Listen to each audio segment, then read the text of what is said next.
Announcing arrival of the VIPs. Guests, please rise.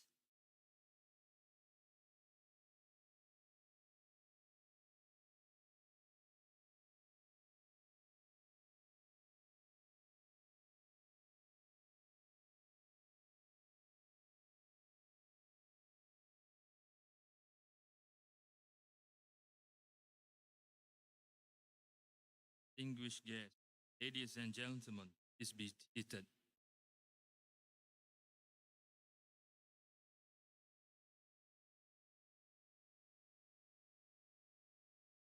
Berbahagia, Nazlin Hani binti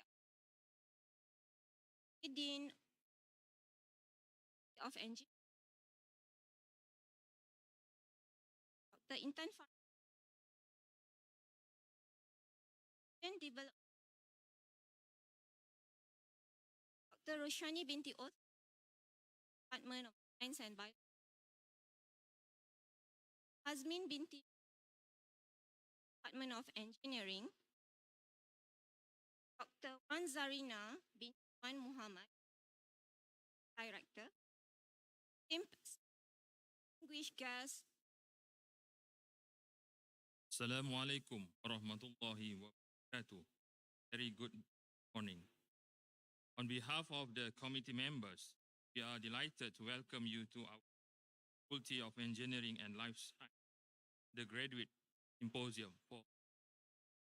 I am Azman Arifin. I'm Sharifa Zuraid, be your host for today's event. This is our fourth seeing through emerging science and technology, quoting Albert Einstein's wise word, freedom is not a part of the lifelong attempt to acquire it. Gratifying to such good ups, enthusiastic faith joining us today, our search for knowledge. That's right, Sharifah Zu. And among the aims, this symposium is to provide a platform for sharing of undergraduate student research discoveries, owning leaderships and presentation skills. Hope it serves as a medium of interaction, network for research community, science, technology, and engineering, and trust that attendees find the sessions welcoming and productive to all. Ladies and gentlemen, to move further along program, I'd like to invite Haji Zaini, Muhammad Zaini.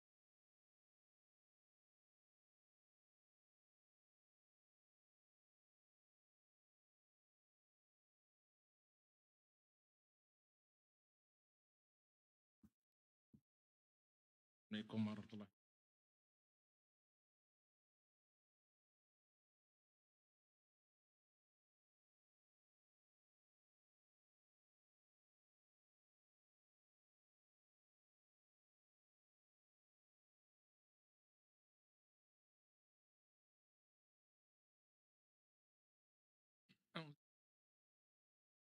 Bismillah.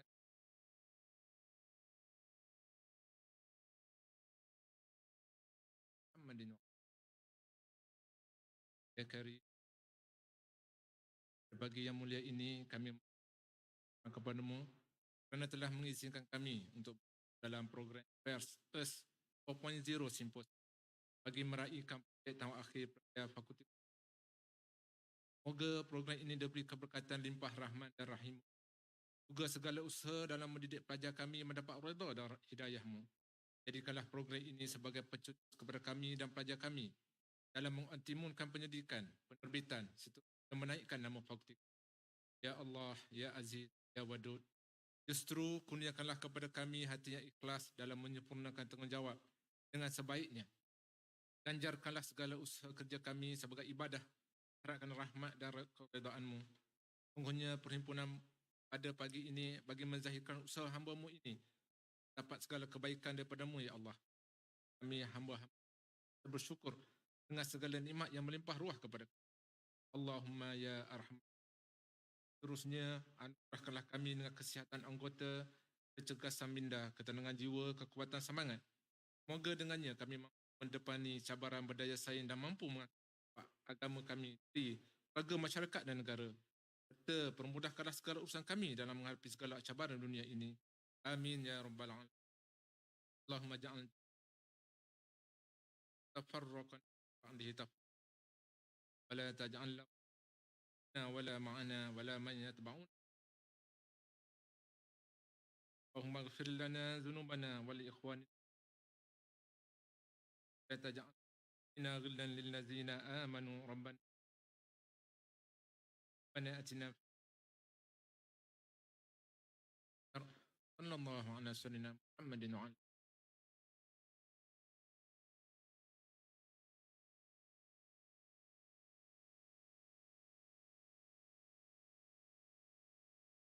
Join us in requesting for the presence of Dr. Nazlin Hani binti Abdul, the Dean of Faculty of Engineering and Life Sciences, deliver the welcoming speech and to officially open the Day of Engineering and Life Sciences Undergraduate Symposium 4.0.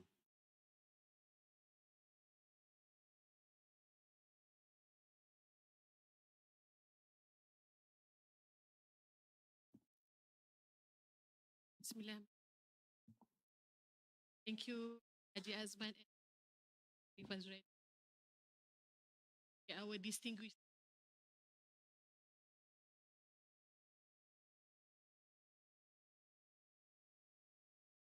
our and salam sejahtera. Alhamdulillah, let us and our sincere fingers this here today. Faculty of Engineering Sciences and Graduate Symposium, FELS-US 2020. By first thank you the organizers of 4.0 inviting staff of to deliver this speech. So that FELS-US 4.0 will be a platform together and disseminate the latest knowledge. Ladies and gentlemen, the theme chosen, emerging engineering towards future global challenges, close and relevant to the Ministry of Technology and Innovation, being an aspiring time that such an event to contribution with science, technology, in many areas. The fourth industrial revolution is ushering change and giving rise to a future field exciting as we advance further into science and technology, innovation, competitiveness, productivity, upgrade industrial structures as global. So that's why we are here, better understand, going on with science, engineering, and students, and to draw applications of research presented here for future research, community development. Challenge for scientists and engineers is to provide solutions anchored in fact, data, and today's reality. While technology offer new tools, the process also requires hard work, imagination. Ladies and gentlemen, this symposium is a platform towards knowledge sharing and gathered better place to first innovation, driving productivity for the industry. I am delighted in acknowledging the FELS-US 4.0 emerging science and engineering challenges organized by the Faculty of Engineering and Life Sciences, by knowledge platform for researchers, academicians, engineers, industrial professionals, thus the solutions in identify issues and challenges to shape future direction. So before I conclude, once again, I would like to congratulate and thank to all of FELS, especially director, education. So this I must say is a very commendable and should be continued in the future. Give us a big hand. Congratulations. So to all our final year students, thank you for your time and energy towards this symposium. I wish all of you the best and passion after this. And hopefully this is is the best that we can have and give you to prepare you to face the challenges in the. So on that note, distinguished guests, ladies and gentlemen, with Rahim, I take this great pleasure in declaring this Faculty of Engineering Undergraduate Symposium officially open. Taufiq wal hidayah. Wassalamualaikum.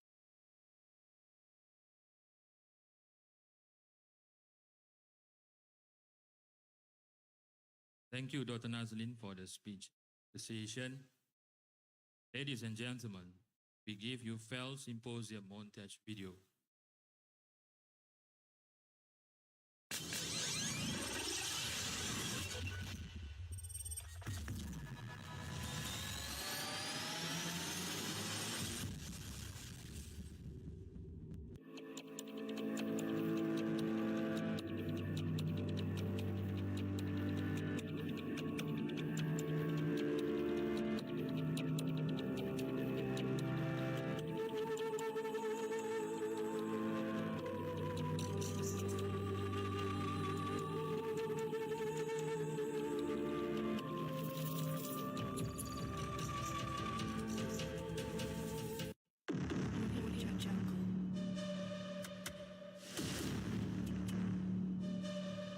Audio Jungle.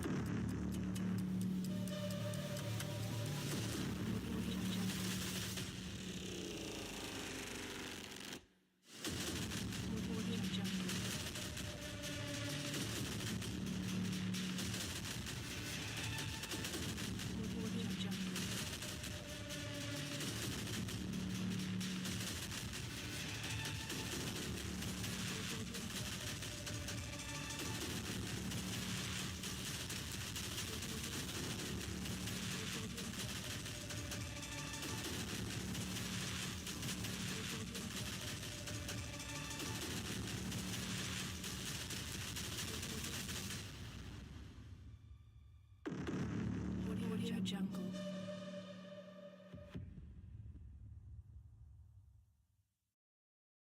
And respected.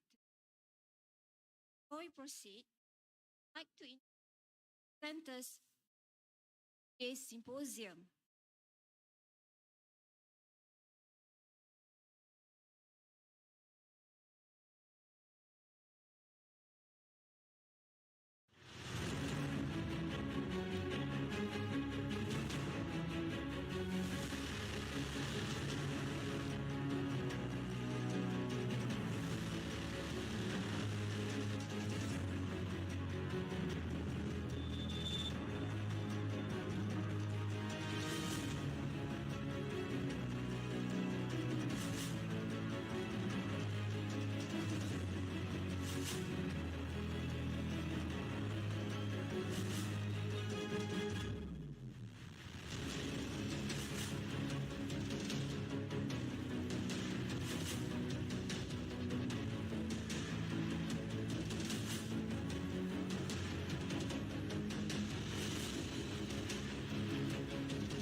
ladies and gentlemen, the momentum going is to invite our first keynote speaker, IR Nur is Abid H.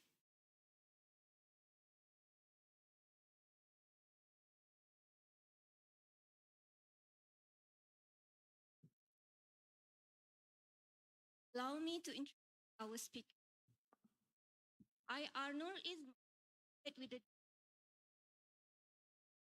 engineer quality. Later obtained her master's from IR Nur Isma is current area leader Southeast Asia. Hughes is the leader in the responsible for PNL and performance Southeast Asia. Health versatile area project. Lead support manager, procurement manager, lead ENI and project.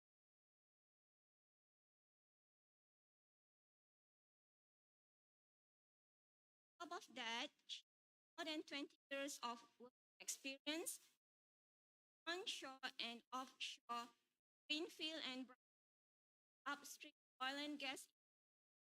That includes tech management, common management, track management, risk management, and engineering.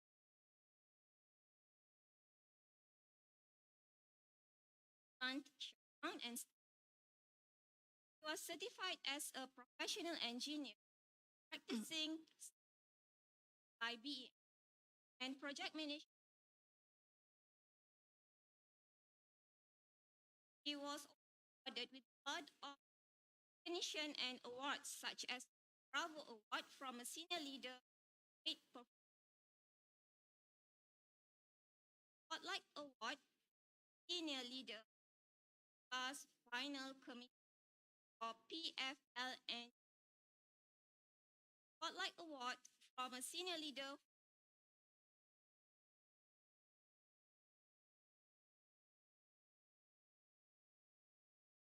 And with that, please welcome Yang Berbahagia Engineer Nur Isma binti Zainul Abidin with her keynote address on "Doesn't Take a Genius to Be a Successful."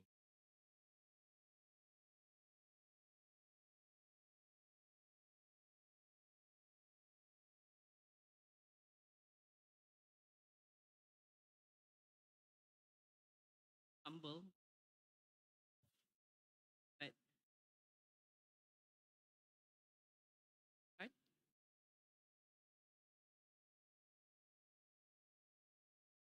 Dan dekat yang berbahagia.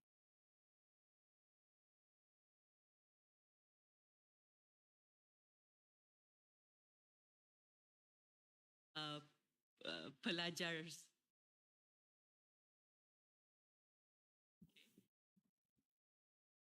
yang berbahagia, as Dr. Wan Zarina binti Wan Muhammad Ram. Yang berbahagia, Profesor Syarim Ahmad dari yang sangat saya kasih.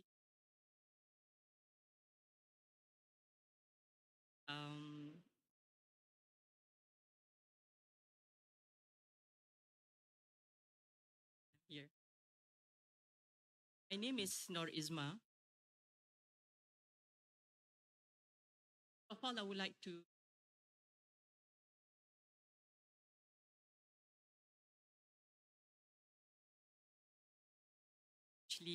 again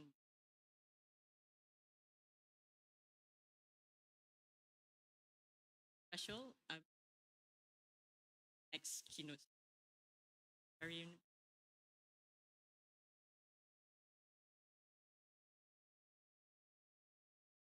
But I'm humble, so honored to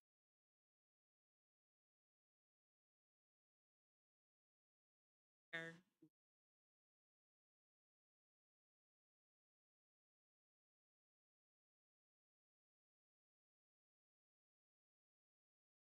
Um, I hope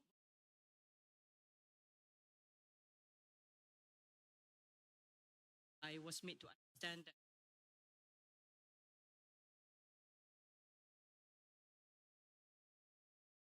are on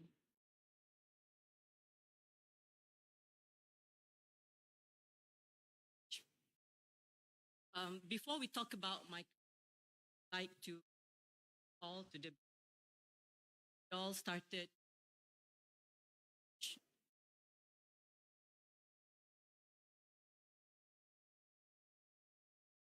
all girl. Now it has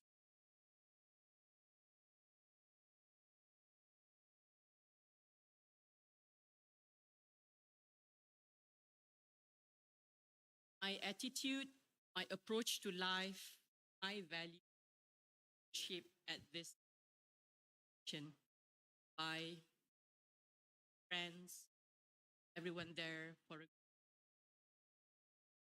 getting my families, my parents, my grandparents who, have been there for me. So right after SPM 1996, I was offered scholarships to by government as well as corporate.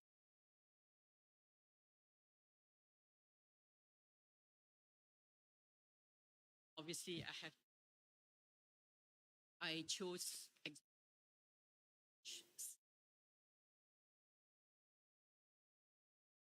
Exxon.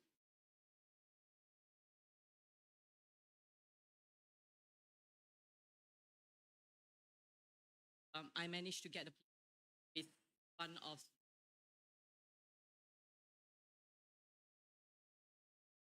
Rensselaer Poly. It is located about 2 hours from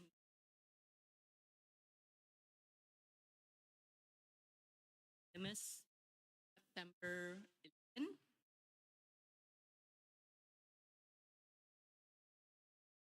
Probably like to this is where America they believe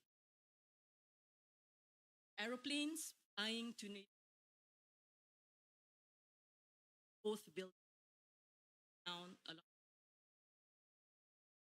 that point of Asian industry. If you guys that it is a big kind of like was lucky to have the experience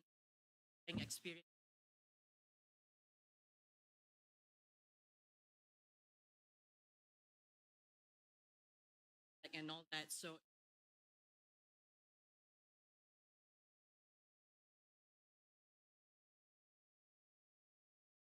I was in the States for about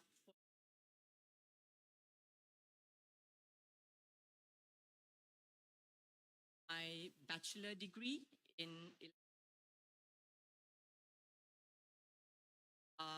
I also managed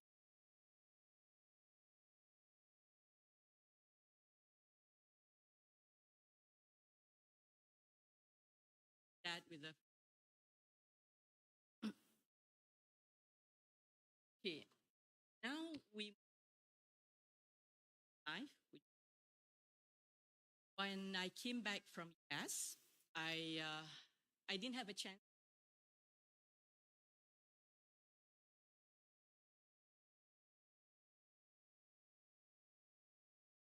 part of the sponsorship 5 years, and I would say that I was lucky. Up with it was a perfect company.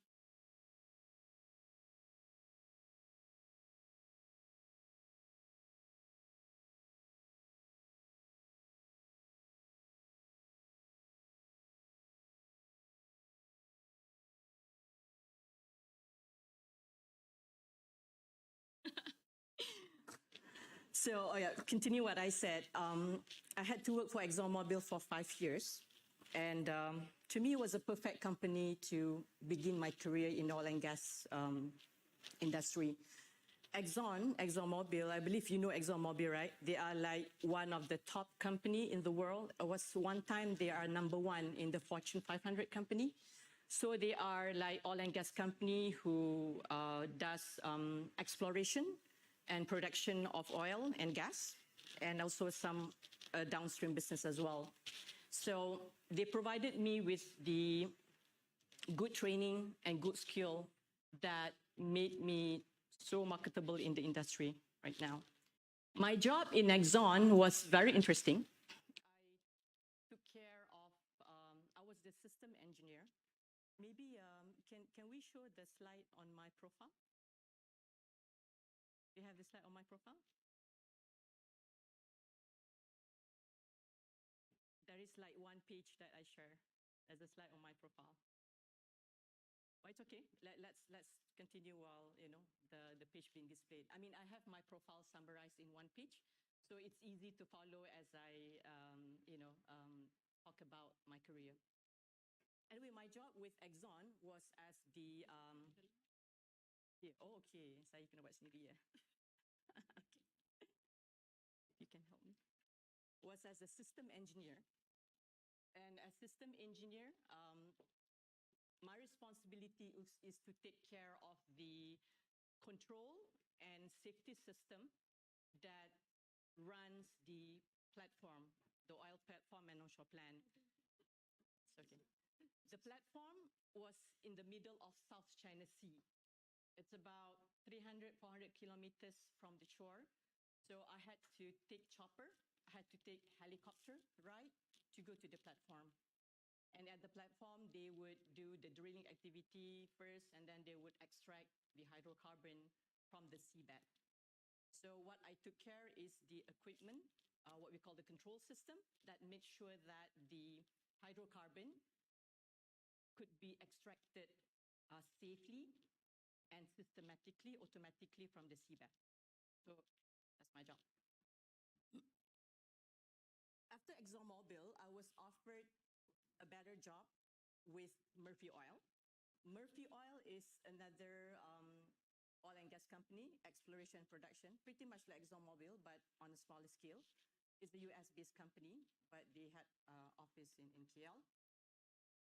Continuing my role as the control engineer, but I was promoted to become the senior control engineer. From that, I was promoted to become the lead engineer and project manager with Murphy Oil. My career prospered well under Murphy Oil. As I said, in the span of 3 years, I got promoted from senior to the lead and eventually to the project manager. I really enjoyed my time with Murphy Oil. I thought I would retire there, but fate has better plan for me. My journey with Murphy Oil only lasted for 9 years before I got retrenched, or I got fired, easy to say. Why I got fired? That was in 2016, 17. That was the time that the world is having oil crisis, oil price crisis. A lot of people, thousands of people around the world lost their job, including people in Malaysia. In my company alone, hundreds of people lost their job. I was like informed 2 hours before they said I have to leave. So within 2 hours, I packed my bag. Not a single tear on my cheek. It's with a strong heart, I left the company. But alhamdulillah, I got some compensation. But it's a situation that is inevitable. Especially I was like doing a project when there was no more projects because oil price is low. Who wants to spend millions of dollars to extract oil right at that time? So people like me who involved in the project had to be let go. So I was jobless for about 3 months, not so long. Managed to get a job with another company called McDermott. McDermott does something different than ExxonMobil. McDermott is again an American-based company. They are the EPCC company. EPCC stands for Engineering, Procurement, Construction and Commissioning. They pretty much a construction company that maybe construct the platform. I mean, when I was in Exxon, I had to go to the platform, right? So McDermott would construct the platform for the oil and gas producer to produce the oil. So that's what McDermott does. I joined them as going back to a lower position. I left Murphy as a project manager. When I joined McDermott, it was much lower position as senior engineer. So I had to start all over again. But it's life, right? I was there for about 2.5 years. Very good experience. And move on to another company called Sapura Energy. This is a Malaysian-based EPCC company. They do the same thing as McDermott, but they are from Malaysia, so it's one of the best Malaysian company. They're having problems right now, but one of the best Malaysian company in EPCC. I was there for a short 1-year period as a procurement manager, which is something completely different than what I used to do.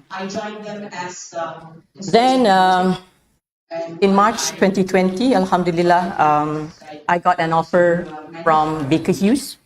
This is the company that I'm working right now.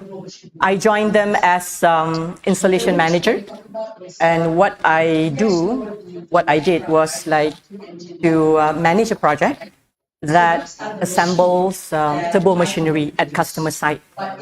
The turbo machine that we talk about is, you guys know the aircraft, right? We have 2 engines left and right, right? So those are the machine that my company produce. But instead of fitted onto the aeroplane, the machine being assembled at customer site, I mean, either the platform or onshore plant, you know, like the, you have the Rapid, for example. Those were one of the plants where we have our machine there. The machine is used to generate power or to compress gas. So my job was to assemble the machine. It's like the machine would come in boxes, like pretty much when you bought Lego, right? You have things in box, and then you open up the box, you have the manual, how to assemble part by part and all that. It's the similar thing that I did, but I only deal with multi-million-dollar machine. So that was my job as the project manager for the installation phase. 2 years into the role, I got promoted to become services area leader, easily said services director for the Southeast Asia. And my role as services director is to lead a team of contract performance managers that provide services to operate and maintain the machines that I just talked about. So first, I assemble the machine. My next role is to operate and maintain the machine so that the machine can continuously, generate power or compress the gas. So we serve customers in Southeast Asia. Currently reporting to me about 8 people. They are from various countries. I have the managers from Russia, from India, from Australia, from Italy, Malaysia, and Brunei. All of them are located worldwide, and all of them report to me, and I'm based in Malaysia. So that sums up my career. And I thought I saw, like, you know, in one of the introduction of the presenters, some of you guys having a subject of steam turbine and all that, right? So for you all who learn that, what I do right now probably relevant. I'm no expert, but I understand what the machine does. Then, you know, feel free to talk to me if you think what I do is interesting and you would like to know more. Okay. All right. So that's a brief introduction of my education and my career. Today, what I'm going to share with you is what makes me successful. I guess I consider myself as successful, or at least accomplish something. You be the judge. Okay. Although I will be talking mostly about my career experience, the tips that I'm going to share with you, I believe, is pretty much relevant to you all right now as a student, and for sure will be hopefully beneficial to you when you embark on your next journey in your career. Yeah? So I'm going to tell you now that It doesn't take a genius to be successful. Who agrees with me? It doesn't take a genius to be successful. Who agrees with me? Great. Who doesn't agree with me? It's okay to say no. Who doesn't agree with me that you don't have to be a genius to be successful? Wow, everyone agrees. Then my job is easy now. I can say that, all right, no need to explain. Nevertheless, let me just explain to you from my own experience why you don't have to be genius to be successful. I'm no genius myself, but there are things that you have to do to accomplish things. All right? All right. Tip number 1, work hard. Simple? Simple, right? Work hard. Not a genius to work hard. No need a genius.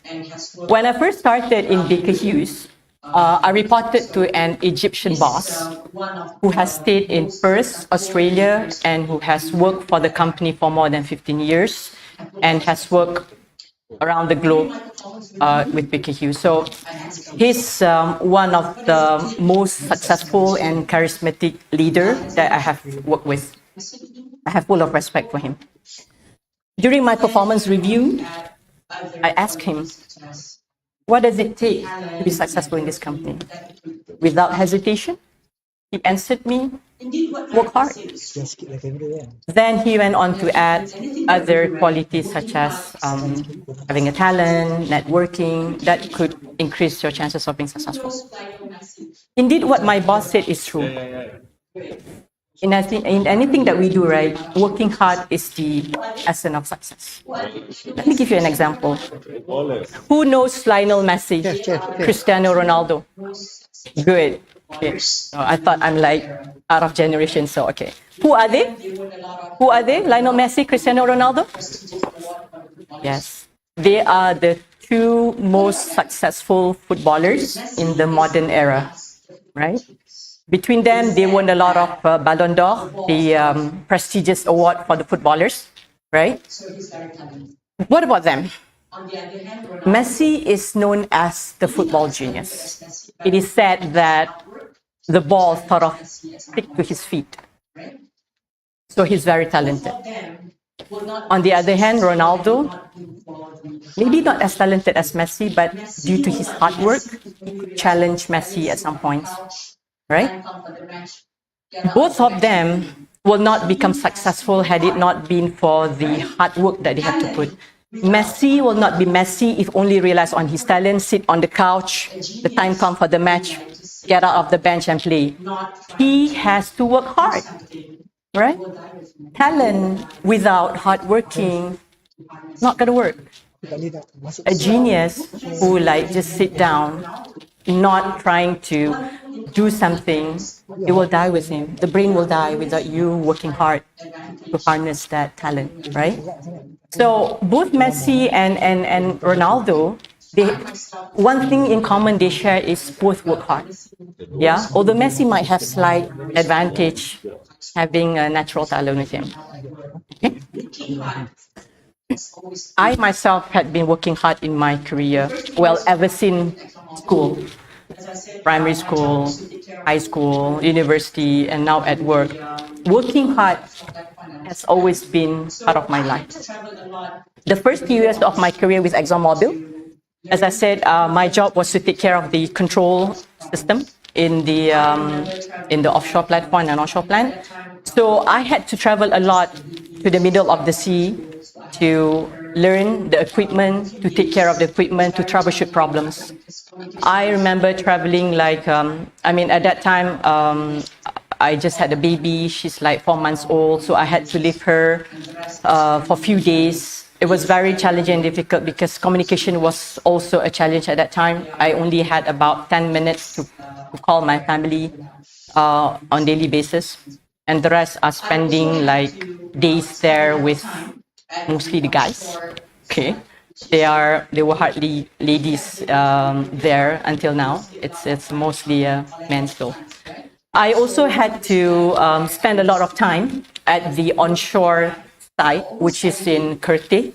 If you had been to Kerteh, Parker, you will see a lot of oil and gas plants, right? So one of those plants where I used to work, I would commute to the plant for almost every day to be with the plant operators and technicians and then troubleshoot the problem together. 1 year after doing that, I had to move to headquarters, ExxonMobil headquarters in Kuala Lumpur. I mean, I still had to support these assets, but instead of having to go there, because I spent a lot of time at the field before that, I was able to just pick up the phone, talk to the technician, guide him what to do. But all of this would not be possible without putting all the hard work first, right? Spending hours, spending days, leaving the family, sacrifice to really equip myself with knowledge. Yeah. I still work hard till now, even in the leadership position as service director. I could not just relax and give instruction. I need to work hard as equally hard as my team member, so that I can guide them, I can support them, so that all of us in the team can be successful. So there's no break from working hard. Yeah, it's the essence of success, and I'm sure you all can agree with that. Yeah. Okay. Tip number 2: work smart. At times, working hard is not enough. We have only one brain, two hands, 24 hours in a day, right? But work is piling up, assignment is piling up, other things to do in life apart from studying, apart from working, taking care of the family and all that. The world is moving faster than we can cope. And therefore, we have to be smart in dealing with our responsibility. Part of working smart is to have a plan, right? If we fail to plan, it almost means we plan to fail. Do you agree? It's simple analogy, right? You want to plan for your journey. Say you want to go to London. You have to plan for your journey, that you need to know when are you going, you need to book for your flights, you need to book your hotel, you need to change money to UK pound, you need to pack your bags. If you don't plan upfront, you may miss the trip. Or if you manage to go, you probably pay a lot of money to pay for the last minute flight ticket, for the last minute hotel booking, right? So you will lose more than you gain if you plan last minute or don't plan at all. It's the same as what you're doing now. When you have exams coming, you have a lot of subjects to cover. You have to plan today what you're going to study, tomorrow we're going to study, next week we're going to study, right? If you just wait for everything to be last minute, I don't know whether you're probably going to flip the page being blank. You have to plan, right?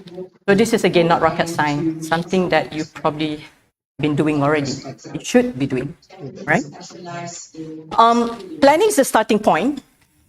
Part of being smart is also to work with people and to consult the expert. Doctors, for example, can only specialize in certain areas. Brain surgeon cannot do eye surgery, right? Bone specialists cannot do heart surgery, right? Same as other professions, engineering includes. We have many disciplines and fields like electrical, process, mechanical, instrumentation, all sort of engineering. What I do right now, I'm in charge of multidiscipline engineering, because when I need to provide services for all the turbo machine, it involves all of this discipline. Do I know everything? No. I'm not even the expert of the electrical engineering that I graduated with. But I do have a team under me and other teams in Italy, in India, in UK, providing all this sort of expertise to help me perform my role. So same as you guys do, right?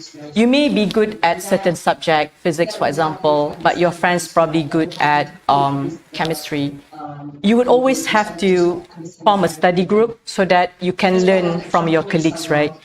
And that will help you to understand things more. That will help you to cope with the, with the challenges of understanding everything, right? I guess one last example is our prime minister, any prime minister in the world, how does he run the country? Does he know finance? Does he know education? Does he know defense? He may know something, but he doesn't know everything, right? So this is why he has a team of ministers, a team of technical expertise that report to him so that he can leverage on the knowledge of these people and help him to perform his role, right? So that's what we call working smart. Yeah. I'm checked. How long do I have? Okay. All right. I have like several points. Let's see if I have to cut short. I'll skip something and go to the next point. Third point is very important. Have a balanced life. Okay, by show of hands, who have climbed Mount Kinabalu? No? Who plans to climb Mount Kinabalu? Anyone? Come on. All right. Who has climbed KL Tower by stairs? Stairs. Who plans to do that? 80 plus floors. Okay. All things in life must have balance. One thing goes out of balance, life starts to go haywire. One of the most important things in life, if not the most important thing, is health, right? When health is gone, nothing matters. Money, status, beauty, doesn't matter much when you are sick, right? Even when you feel like nauseatic, you wanted to vomit. Money next to you doesn't mean anything, you just wanted to lie down, right? So exercise is very important. You should try to sweat out, try to work out frequent basis. Try on weekly basis and increase the frequency. Exercise will help you relax when you are stressful from working or from studying. Go out, walk, jog. Do something to sweat out, to release the stress in your mind, in your brain. Okay. Despite my busy schedule, remember I mentioned about Mount Kinabalu? I did that. I did that this year, February, with a bunch of friends, 10 of us about my age. One of them sits here. We climbed Mount Kinabalu in February. We only had 2 months to practice. We thought it was an impossible feat, but we did it. All of 10 of us managed to reach the peak. And recently, I climbed KL Tower by stairs. 80 plus floors, if I'm not mistaken. And I did that in less than 22 minutes. I'm proud of my achievement. Something fun to do, a lot of sweat. But how did I do it? It all achieved by keeping myself fit and healthy. Watch out what you eat. Don't eat junk food too much. Exercise. I mean, exercise alone without really taking care of your food wouldn't work. So you have to balance with the right food intake and exercise and all that, right? In today's world, people are working from home, whereby sometimes it's timeless, limitless. Everything is needed on urgent basis, right? So I get very busy that I found that it's hard to find time to exercise. This is where I would coincide my routine, my exercise with work. You know, when I was climbing Mount Kinabalu, I actually managed a phone call, a meeting. I did a meeting with my team, and we managed to commission one of the machine while I was climbing, panting, out of breath. The machine started when I was 3,000 meters above the sea level. Nothing stops you from working, nothing stops you from exercising. If there is a will, there's a way. If you're not into the physical activities, you could try something different, maybe performing salat or reading Quran for the Muslim, meditation, go for massage, watch movies, anything that can help you distress. Yeah, take a break from study. Yeah, take a break from study. Even like a nap or sleep will help you. Okay. More importantly is take care of your health, balanced life. That's the key to stay sane in crazy world today. Yeah. Okay. You have any question? Feel free to stop me. I mean, I don't want to fall asleep listening to me. Okay, I can see some people reacting, some people seems bored. So please throw me a question, comments, whatsoever, welcome. Yeah. The fourth one is be ethical, have integrity, be honest. Imagine you meet two people. One drives a Ferrari, the other one drives a Saga. Tell me which one is successful in your opinion. The one driving Ferrari? Show of hand. Come on, I know you want to say that. Sure. Okay. The one driving a Saga, is he more successful than the one driving Ferrari? What? You haven't even heard the whole story. If I were you, I would choose the one with Ferrari. Okay? All right. Never mind. Okay. Continuation of the story. What if I tell you the one drives the Ferrari makes his wealth by scamming people money? And there's a lot of scammers nowadays, right? They could easily get rich. The one driving Saga is just a Grab driver who earn his living day and night driving Grab, sending people to work. So now, which one is more successful to you? The one with Ferrari, a scammer, or the Grab driver with Saga? Good. You made the right choice. So, success has to come from doing something ethical, something honest in life, right?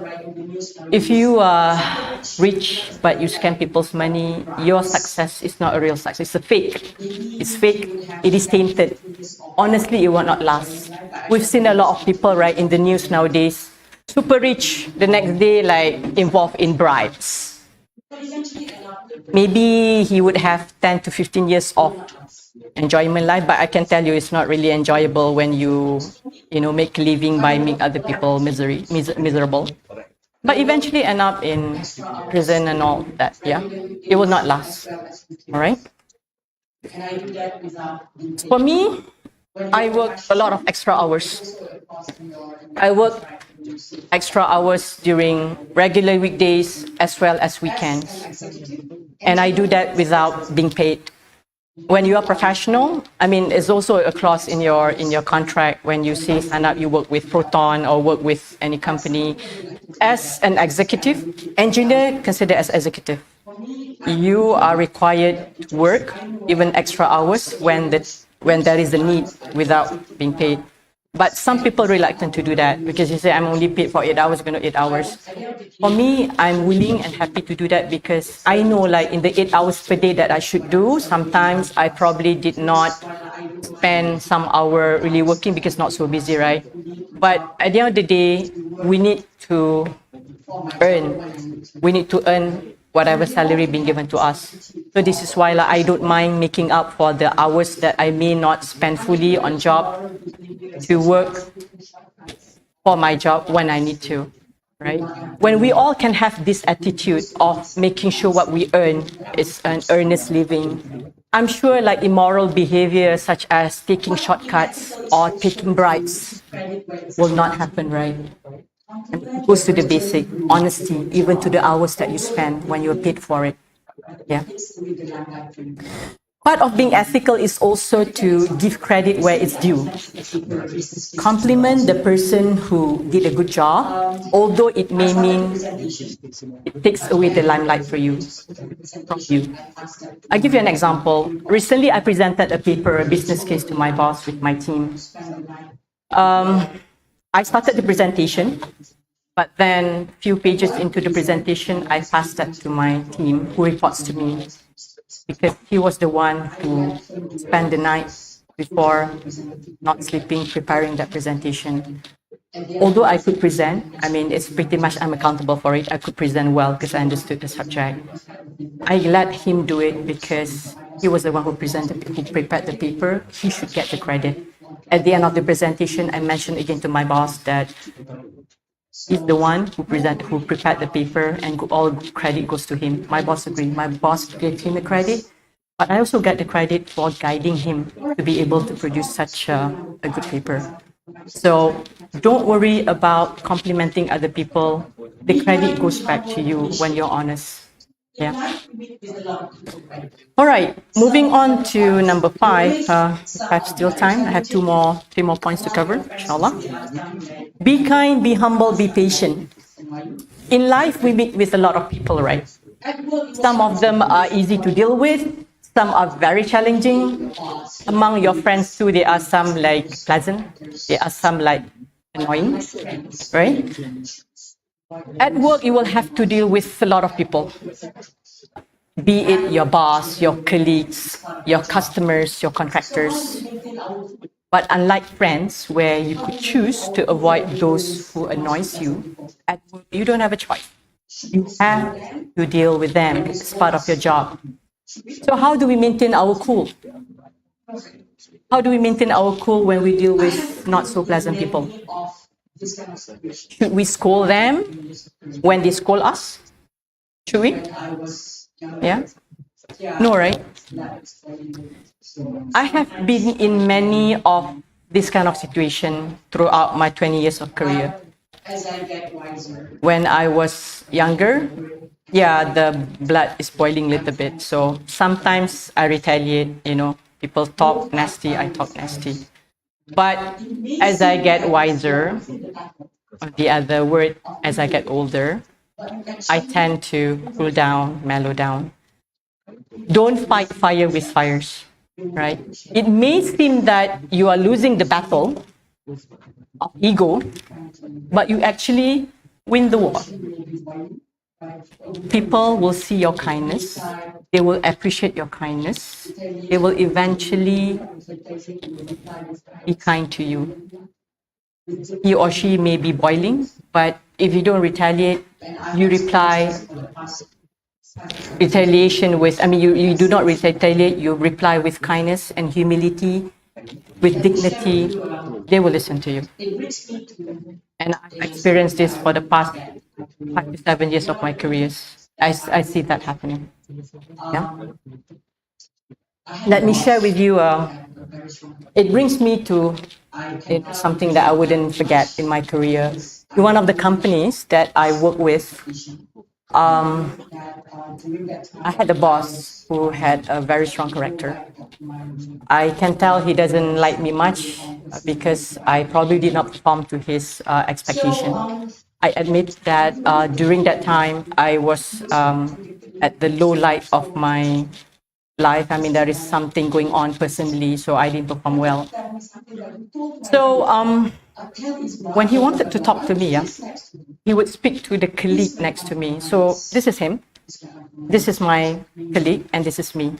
He wanted to tell me something, but he told to my colleague, tell Isma, blah, blah, blah, blah. I was just next to him. This went on for months. It's crazy. But not a single day that I retaliate. I acted dumb. Okay, fine.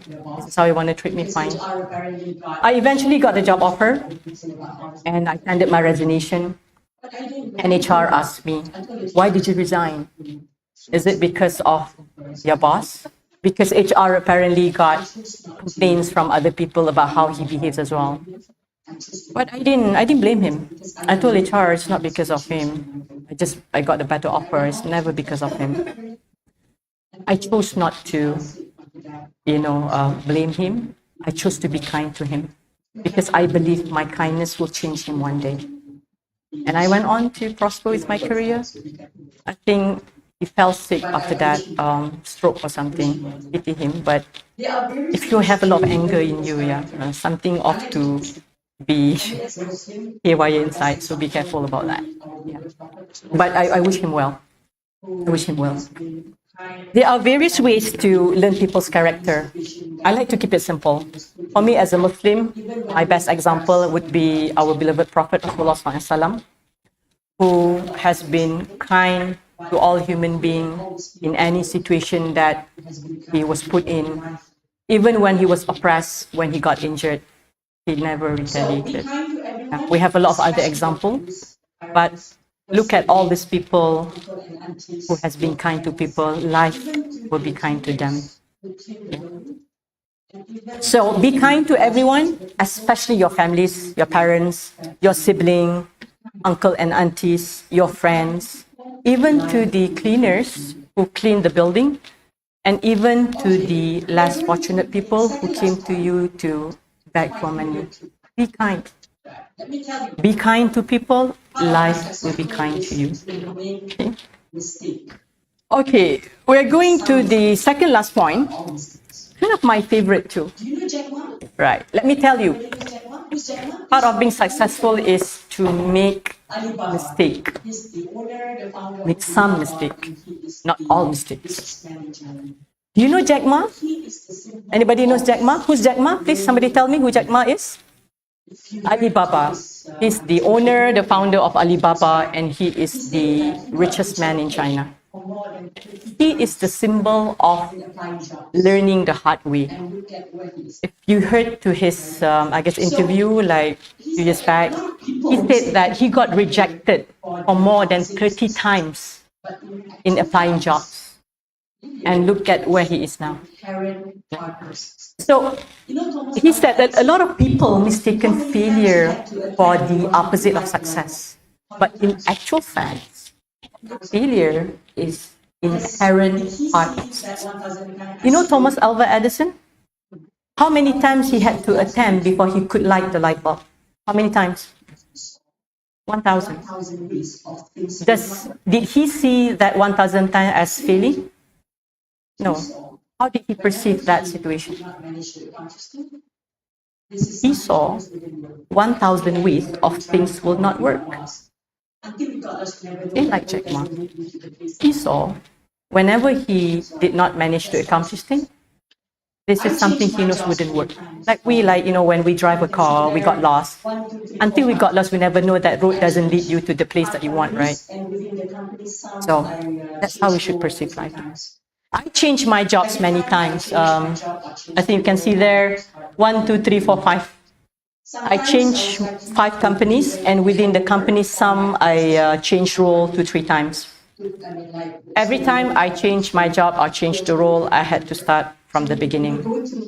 Sometimes I was lucky to be given a handover from my predecessor, somebody who assumed the role before me, so he or she would give me a handover. So we would go through okay, for this role, what do I need to know? What do I need to do? But still, despite the handover, I would still make mistakes. Because until you go through the experience, you can never understand the way that you would understand once you go through the experience. Right? So mistakes will happen regardless. Don't afraid to make mistakes. In fact, whenever I change job, normally my boss would say, okay, I'll give you 1 month, 2 months to explore. If you make mistake at that time, don't worry, I'm not going to blame you, I'm going to guide you. But after that, then you're supposed not to repeat the mistake, right? Okay. Sometimes when I say not all, because some mistake cannot be learned the hard way. Give me an example. What are the mistakes that you should not try and error and hope to fix the mistake? What things in life you should not do it at all? Rather, you should avoid. Example, guys? Driving recklessly, for example. If you drive recklessly, you may end up in an accident. You may injure yourself. You may injure others. You may kill yourself. You may kill others. Is this something that we could try? And I want to feel like how it feels like being an accident. Let me drive recklessly. Simply hit the red light and see if it's painful or wonderful to be an accident. You don't want to do that, right? That mistake will take you to the grave. You are not able to come back to undo your mistake. So some mistake in life should always be avoided. Listen to the wise. I'm going to take this opportunity to give you advice on this. Same with the relationship between a man and a woman. That thing also you have to be careful. Don't try and error on intimacy, especially unlawful intimacy that may lead to something that's really a loss, especially to the ladies. Yeah, it's some mistake. Don't do. Okay. Last but not least, Lead by example. My journey to be a leader has been very interesting. I started in high school, okay, in PKC. I was selected to be the head girl, head of the students in 1996 when I was Form 5. Assalamualaikum, Professor. I was leading a student of 500 students at that time. So I started being the head of the student in high school. At work, I moved up the rank from engineer to lead manager and eventually to the services director. And where I am right now is indeed in a leadership position.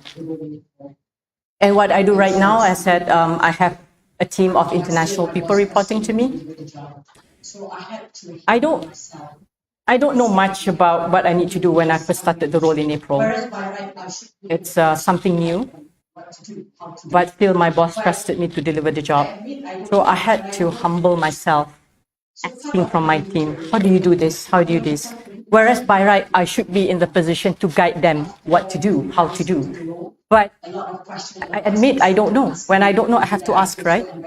So part of being leader, before you become a good leader, you have to become a good follower. After 3 months into the role, a lot of questions, a lot of asking, sometimes asking repeatedly that I feel so embarrassed that why can't I remember what he said the week before.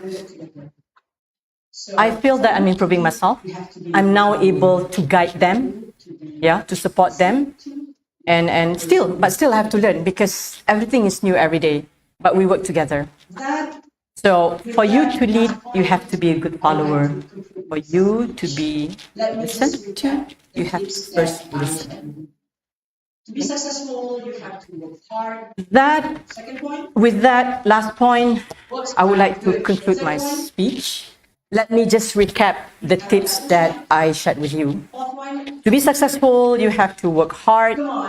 Second point, work smart, good. The third one,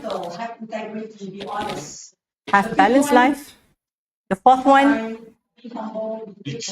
come on, who's paying attention? Who took a note? Anybody took a note?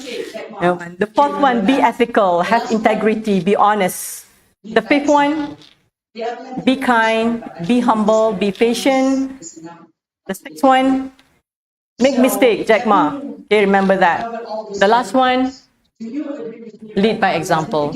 There are plenty more to share, but I think these 7 points is enough for today. So, having covered all those 7 points, do you agree with me right now it doesn't take a genius to be successful? What I shared with you, it's not rocket science.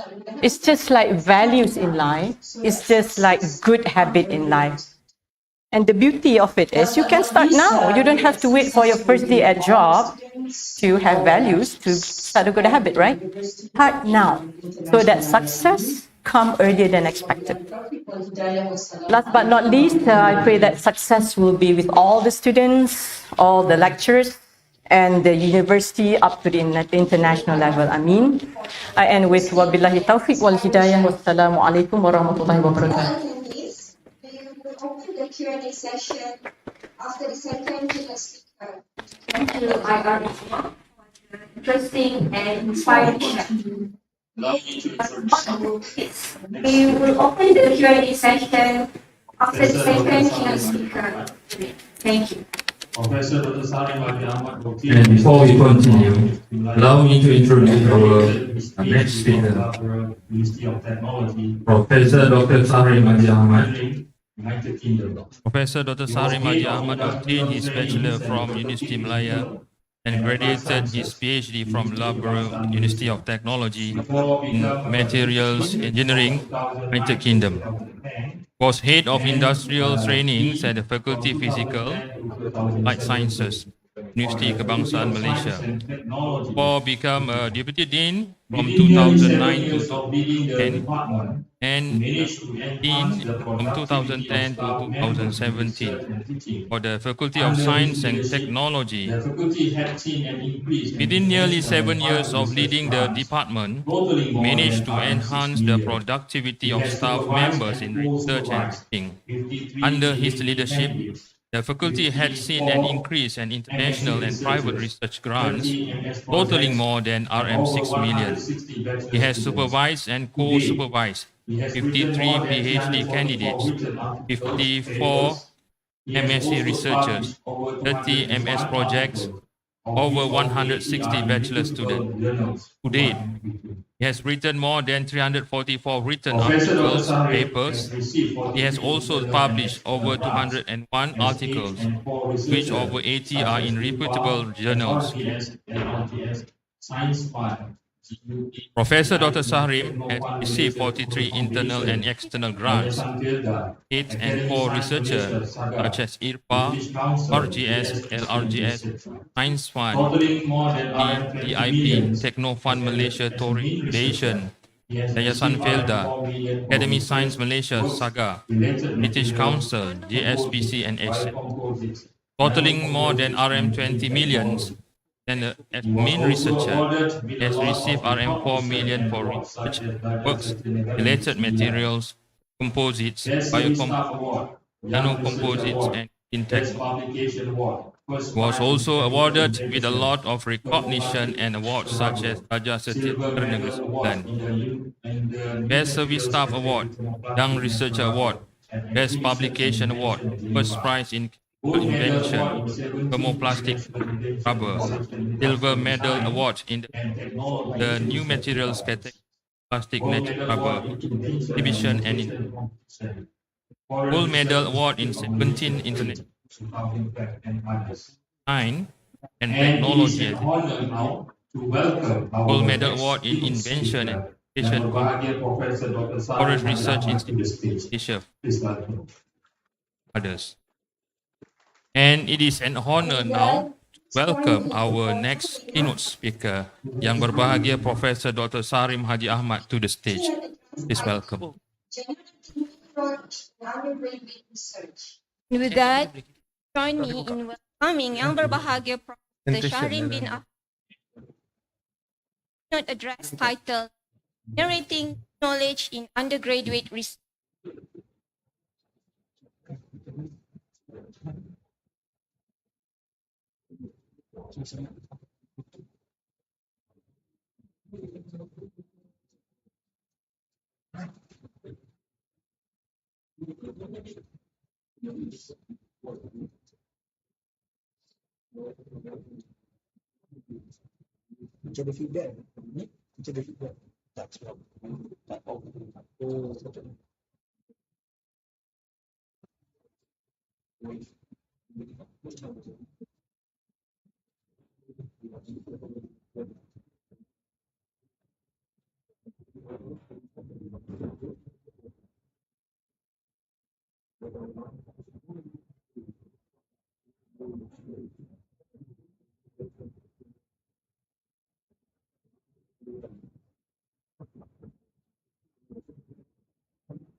Assalamualaikum warahmatullahi wabarakatuh. Oh, thank you,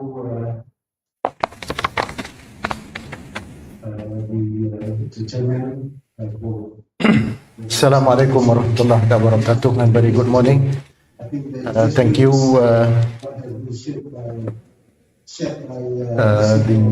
the chairman for very nice introduction. Too much to introduce actually. I think the easiest way is what has been shared by Insinyur Nur Izma. I think Insinyur Nur Izma has, I think, shared a very exciting talk with you. But I just try to basically, do some sharing of my journey actually, some advice. Next year I'm going to be 40 years at UKM. Quite loyal actually to UKM, but still wearing the UKM, corporate shirt. On Wednesday, we normally wear the corporate shirt. So I'm quite loyal to UKM, 40 years. My journey as a researcher, as a lecturer. So this morning, within a couple of, I think about 40 minutes or half an hour, I'd like to share some of my experience and advice again pertaining to the what we call the successful undergraduate, or I also call successful undergraduate journey. So I've read somewhere that the intelligence does not, bring you to become the scholars. You agree with me or not? The intelligence alone, I think what has been said nicely by our engineer Nur Izma. So the intelligence alone will not, bring you to be scholars.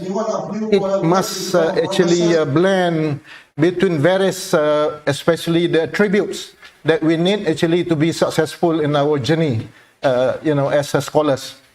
Any one of you would like to become a professor? Everybody, I think you should have a dream. What do you want to be actually in the next 10 years? Normally what happened that when we recruiting new lecturers, one of my favorite questions, I will ask the candidate, what do you want to be in 10 years time? Some of them not be able to answer nicely, what are the future plan. So I don't think that Bill Gates, have that plan, when he enrolled in the Harvard, that he want to become the billionaire, to be the inventors in the Microsoft. I mean, to own the Microsoft. So, but each of us must have a dream. We must have the, what is your plan in the future? In the 10 years, what I want to be? I want to become the successful entrepreneurs. So I remember one of the successful entrepreneurs is Sri Said Bukhari. I think because it's close to me as well, because maybe it's from the same hometown. But I think he started off with very, very minimals, doing some business. But eventually it turned out to be quite successful. For me, it's quite successful. And I would regard him as a Muslim philanthropist, who, contributed quite a lot. So he owned a university in northern part of Malaysia. So all the students, when they've been accepted, registered at the universities, you pay nothing actually, but you get some money, the pocket money every month. So this is, I think, one of his initiatives actually to help the maybe in our contact now is B40s, people talking about V40s, people from, the rural areas who are not, capable to pay, to basically to cover the expenses of higher learning, especially. So I was talking about, my topic this morning is about generating new knowledge in undergraduate research. I was informed that this is the symposium related to the research. So I will share something about the, what is the role of undergraduate basically in developing or in carry out the research. So sometimes, especially like myself, who has been involved in various stages of supervision. So I have started off to supervise the undergraduate, like most of you, and then I've already moved to the master or postgraduate supervision, and then currently I'm still, supervise another 11 PhD students under my supervision. So I think all in all, before I end up my service at UKM, probably I have about 60 plus PhD students. So they are close to me. They are all over the world. Okay, as I said, I'm strongly believe that you can become a scholar, a world-class researcher, if you have a proper guidance, the proper motivations, the proper attitudes. You can become actually through my journey. So I always maybe some of you quite familiar with what we call as metamorphosis. Metamorphosis is actually the process of transformation from immature from to an adult. But I've borrowed this terminology just to show that we can develop, a student, from the average or below average student to become a scholar. Just I have proven that many of us as a lecturers have proven that it can be done that way as well. Okay, the objective of my presentation this morning is to explain the technique on how to conduct and manage research. Sorry, Isma, we're talking a lot on research. To share my personal experience, how to manage metamorphosis of undergraduate to scholars. And thirdly is to inspire the undergraduate how to be a world-class researchers. All right. This is roughly my presentation outline. Normally, when they invited me to become a keynote speakers, so normally we talk to I'm going to have another many more plenary and keynote speakers next month, as well in October in Rome. So normally when we talk about, we are sharing basically the finding of our research. So I will share roughly about what we call the research ecosystem. What is research? What should I consider before I start my research? Managing research as undergraduate student, managing supervisor, key to success, and finally I will do a bit of a conclusion. Nowadays, actually, the things that happen every 60 seconds. So you can see that every 60 seconds, there are some changes, happening all over the world. So you have to regard, this is the technologies actually. And then according to one of the institute, what we call this quite famous in management, I think in Sino Isma quite familiar with McKinsey Global Institute. There are 12 at least potential economically disruptive technologies. They are so rapid actually in terms of development in technologies. And then we talk about the fast changing landscape. I hope you can You know, now we are talking about 4IR. And we have moved from, we have moved from the first, second, third, fourth, and in UKM itself, we have Institute of 4IR. So just to, react to the development of technologies. So what we call the fourth industrial revolution, which is actually, triggered so many things in the technologies. And then there are also many companies actually who are really evolved with the development of the technologies. And then the future. That's why if you see on the top 10 skills in the future, actually, it's not talking about the mechanical engineers, not talking about electrical engineers as such, but people talking about the skill that we need actually, like computer, complex, what we call problem solving, the creativity, the innovative. I remember one of my son actually, he worked with Google at the KL Central. So basically, it's looking on the apps. So because he was trained in Middle East, so he speaks Arabic. So he is actually trying to evaluate the. It's a background in Sharia, background in the Islamic studies.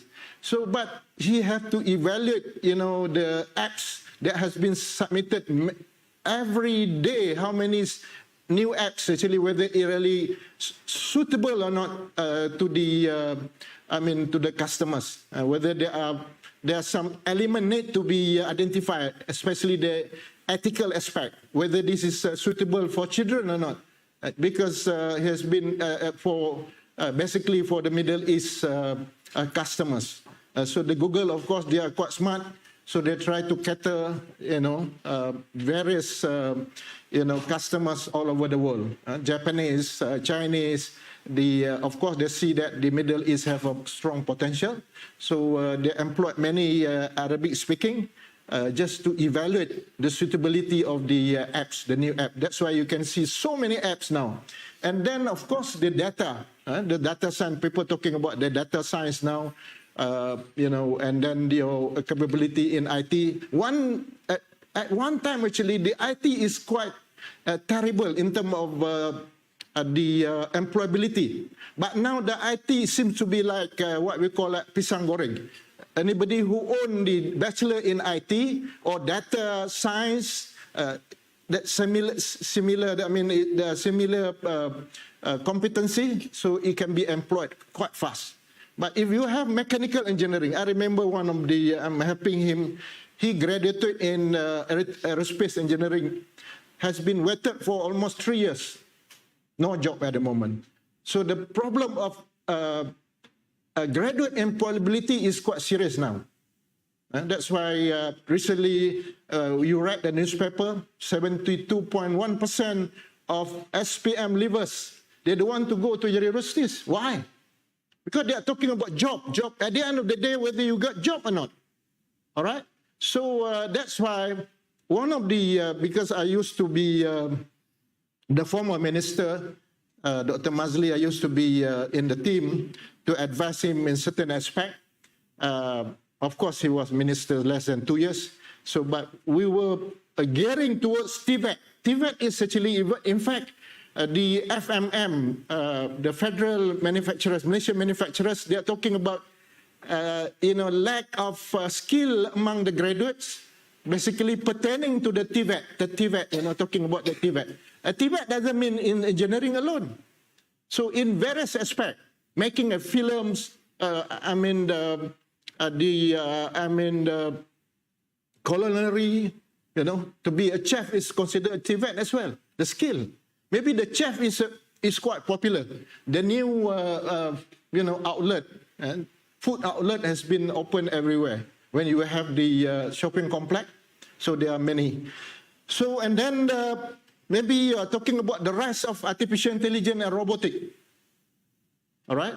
I remember in 1992 when I first invited to go to Japan as a fellowship. They have been using the robot actually to pick up the what we call watermelon. In 1992, that's why because one of my son actually graduated from Japan, so is in electronic communication. So he's quite engrossed with the robotic. Until now, his PhD also in related to the robotic. The research also related to robotic. So the rise of the artificial intelligence. People. These are the areas now. The robotic, and then you can see the development of robotic is no more. In fact, in Japan, so you can buy the robot. If you don't have assistant, especially the helper, so you can buy the robotic. So you can make coffee for you. You can make. You can help you to upload your clothes in the washing machine. So you can just direct. In fact, now if you go to any mama shop, so some of the robotic is moving around actually to some of the Korean restaurant as well. So they will deliver, to you. Some of the Korean. I think I've been to some of the even mama shop. They use robot now. So just maybe to reduce in terms of the human resource. All right, you can see the artificial hand. In fact, in UKM, we have what we call artificial nose. What happened that, why we need artificial nose? The research we have been developed now. In the process, the government has given almost $5 million to develop what we call artificial kidney. So now it's very difficult actually to get to do transplant, because the transplant of a kidney, many of the Malaysian population actually they have a problem of kidney. They have to go to do dialysis. So of course this group actually not me, but one of the group in UKM is they are developing artificial kidney. But of course this is very challenging. So the issue now, basically, what does it take actually to do artificial kidney? We need a research. We need a research actually to do artificial kidney. We need a research to do artificial nose. You need a research, you cannot just come like that. Your fingers and the movement actually exactly, they are trying to develop almost very similar function. What I've been shown. Now is the era of what we call IoT, the Internet of Things. Drivers is basically the driver of the next industrial revolution. So everything is just on the smartphone. You can read the lecture notes. So that's why I was basically promoting the method of teaching actually now. Maybe the lecturers like me, maybe you do not, you're not supposed to give you lectures like what have been undergone in the last 30 years, So where at that time, even the lecturers use the chalk actually on the green board, on the blackboard. But now, basically, everything is actually on your finger. So what is the best method to do teaching? It's basically, maybe I can become just a facilitator, Dr. Wan Zarina. So I give the notes, so that especially the master student or the final year student, you give the lectures to me. I will correct if you make a mistake. Don't worry. So that means basically we are developing the confidence among the student, as well as the understanding. We can basically measure about your understanding, we can determine about your understanding whether you have the right understanding or not. So whether we need to supply a proper note, maybe you don't need anymore. Isn't it? You agree with me or not? So of course in UKM we still have to upload the file, to give the pro forma, and then of course every question, quiz and things like that need to be uploaded very early. Of course that one is the evaluation technique.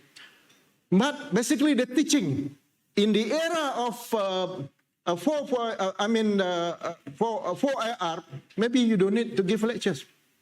And the era of this, the present era, I've already learned about one of the university, they call it virtual university in the United States. You don't need, maybe this is the space that you only required actually. You don't need a very big compound, big complex like UKM, to offer various kind of degrees. So what you need is actually the IoT. Everything is internet. But what happened that, I will try to challenge all of you. What happened that one day you are not access to internet at all. Basically you are out of handphone. What will happen to you? One day only. I think some of you cannot survive. What happened that 1 month if you don't, let's say you go to, some expedition, no handphone, whatsoever, no communication. Basically this is the training, what we call the training, 2-week training. I think some of you must feel very restless. It's not connected to the world, basically. You agree with me or not? What do you do in the morning? When you wake up in the morning, what do you do? You always pick up this one, isn't it? Believe me or not, it's happening to me as well. We get used to the system. But this is actually the real now. So that's why any development, any research must be connected about what are the current technologies actually happening in the world. Otherwise, you will be left out. Actually, otherwise you will become irrelevant to the current technologies. People are talking about the robotic, artificial intelligence, sensor technology. Like nose, what happened that they developed the artificial nose, or what we call electronic nose. Normally what happened that in the airport, maybe Insinyur Nur Isma have been to US many times and stay quite long as well. Even though I spent more of the times in the United Kingdom. But if you go into the Los Angeles, so the dog will come and do a lot of inspection. That's I scared sometimes, the big dogs.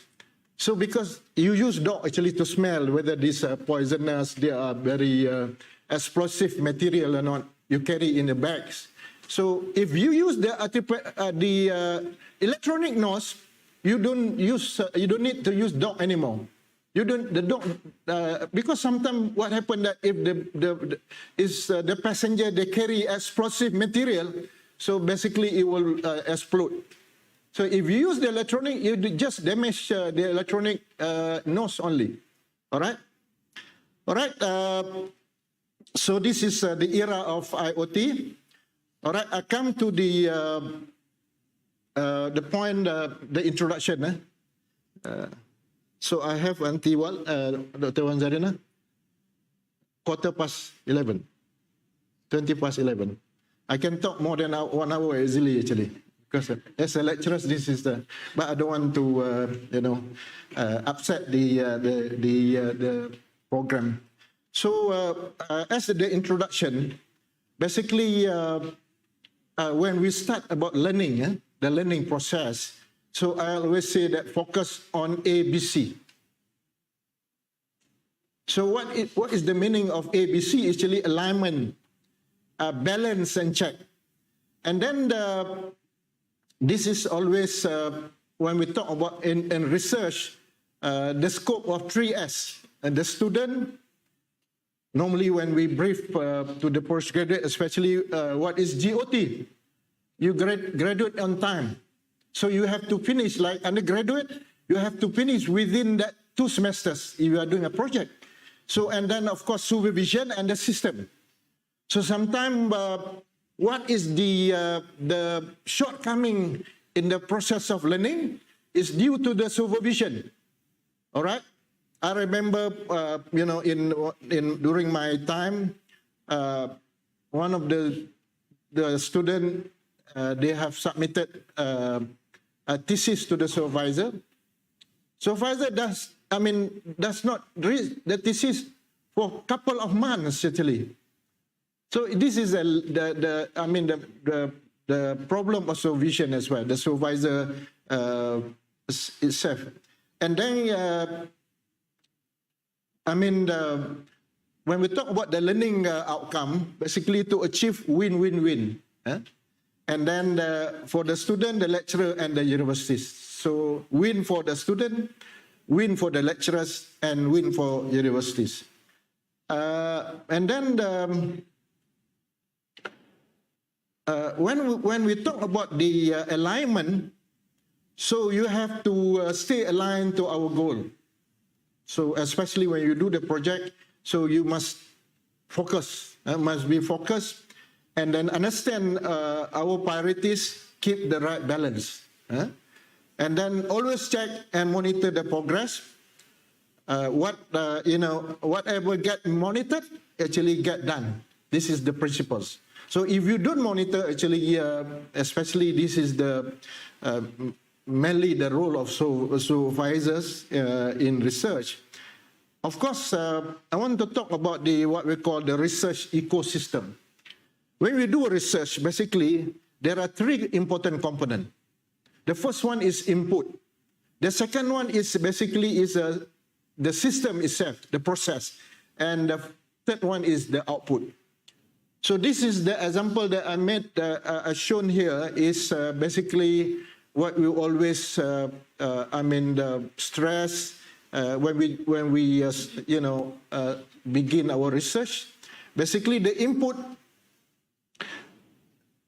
the student is the most important thing, the human resource.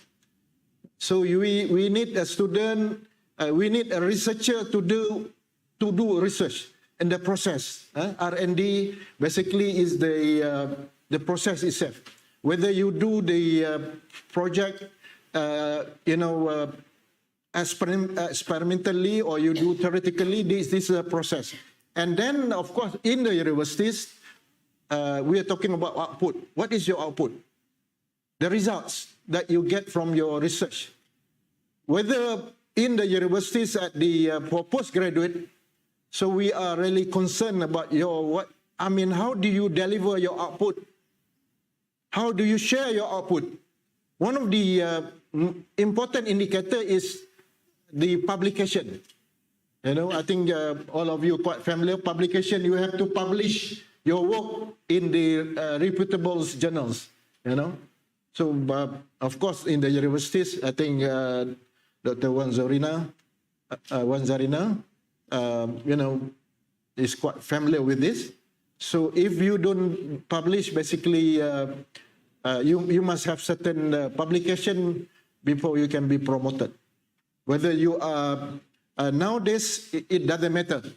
Like in Malaysia, we have 5 research universities. One of the top one is the University Malaya. The second and the third, normally the second and the third is my university, UKM and UPM.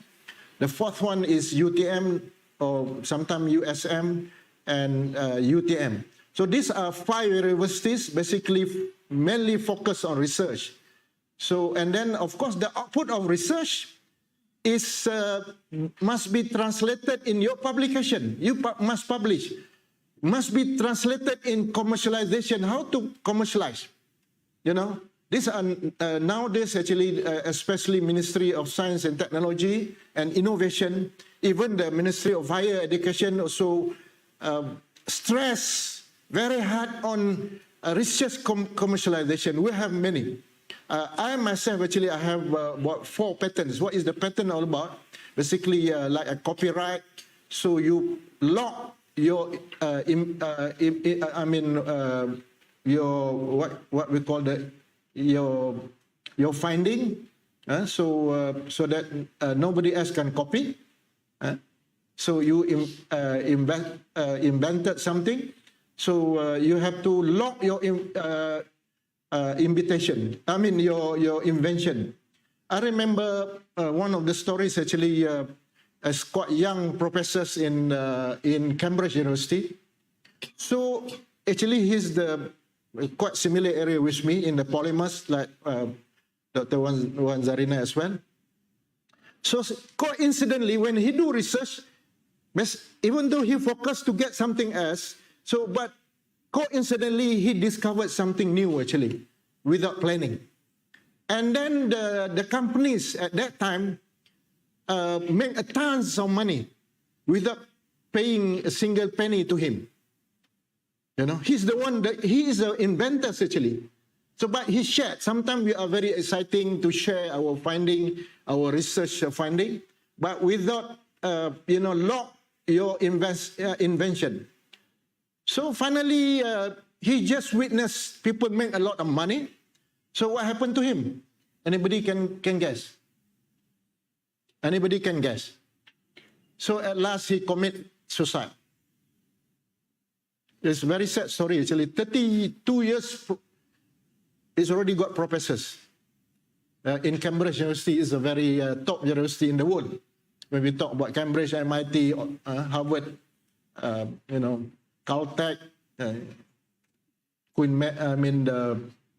in London there are many more, Oxford. So these are the things. And so when you do research, you have to, especially I remember very much, spent many months as well in Japan laboratories. So they are very careful. So any new finding, they will lock, they will not disclose. So if you want to do research, like maybe in the industry, you have to sign NDA, non-disclosure agreement. So you cannot share with the public. So whatever finding, because our group have received many industrial grants. So before we can go into detail, so you have to sign non-disclosure agreement. That means you are not going to leak any information from research, because sometimes research actually can become multi-millionaire. I remember in Cambridge, in Cavendish lab, they have invented.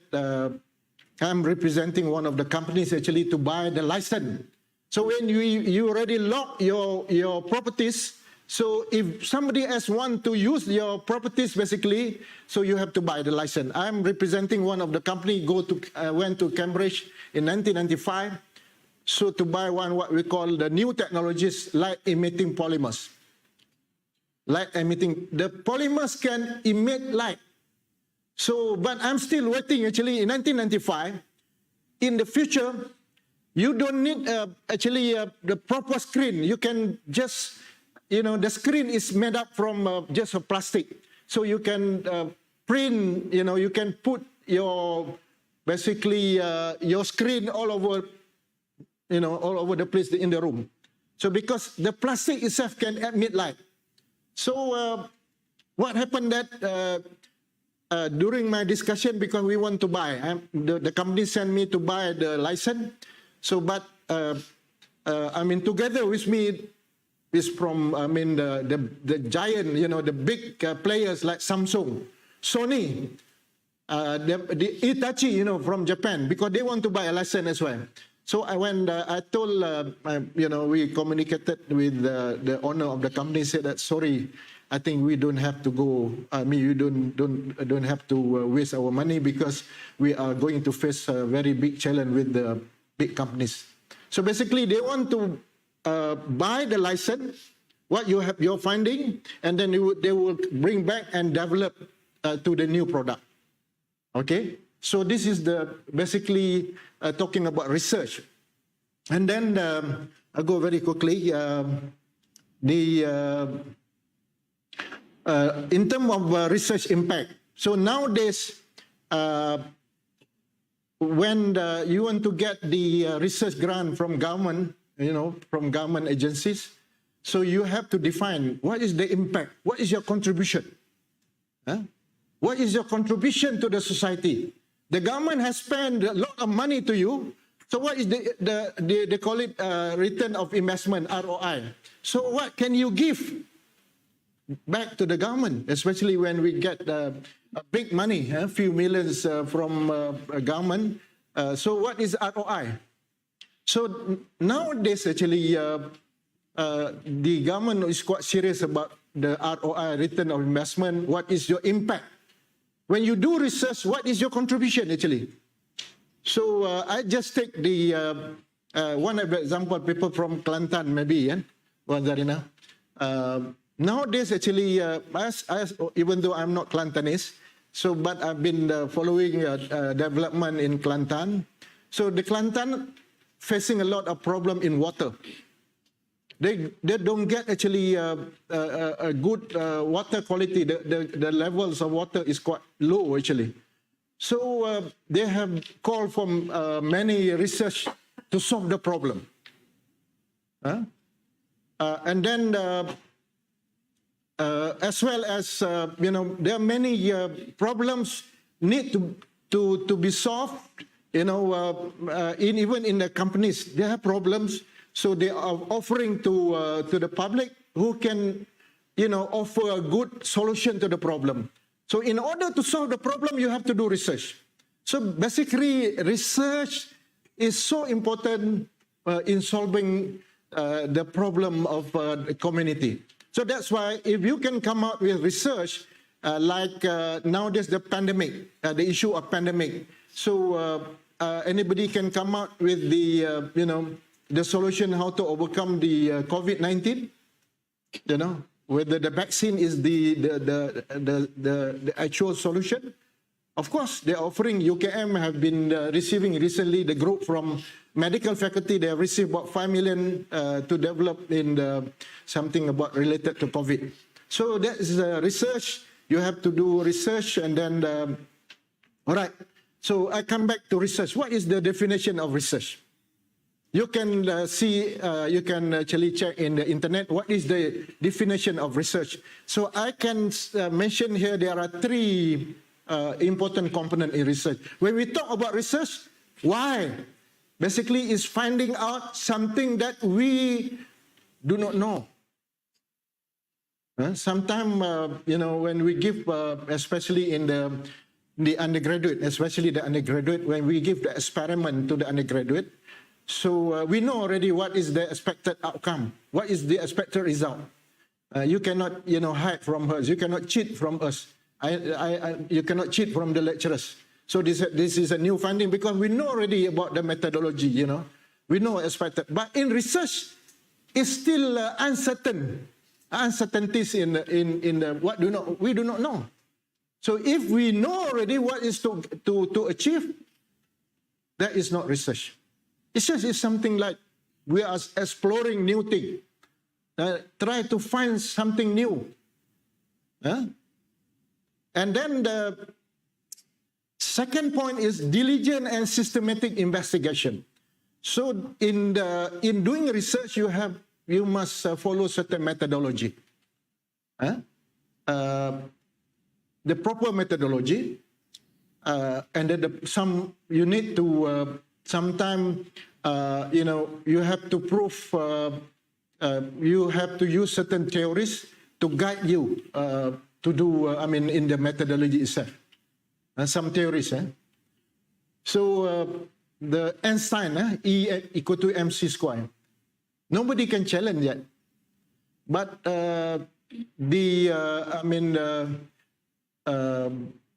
one of the scientists already passed away. Not Stephen Hawking. So it's from Cambridge. He tried to challenge whether the E equal to mc square is it right or not. It can be try to denounce the Einstein theory. Until now, I think he is not successful because E equal to mc square is still relevant. But Einstein, before he came out with that equation, it seemed to be look very easy. E equal to mc square. But he cannot just say, write c square, you know, but he has do a research and tested. And finally, he came up with that equation. It's very, smart equation actually. It's still relevant. And finally, his research is systematic because follows certain steps that are the logical in order. So must be in science, we are talking about that scientific methodology. So must follow certain order. You know, that's why, as I mentioned earlier, one of the professor from Cambridge. So he doing research. Basically, suddenly, you know, coincidentally, what he's expected. I mean, something like he's trying to achieve. So he achieved something good. But of course, somebody else actually tried to capitalize on his finding. So this is research. Normally, what should I consider before I start my research? So these are some of the questions need to ask. Do I want to spend the next 3 to 4 years of my life on this research? Basically, this is mainly related to the postgraduate. Am I motivated enough to last such a long research? My family and friends, do I have their support? And how about the financial support? So basically, in studies and in research, basically, some of the important question is about the support.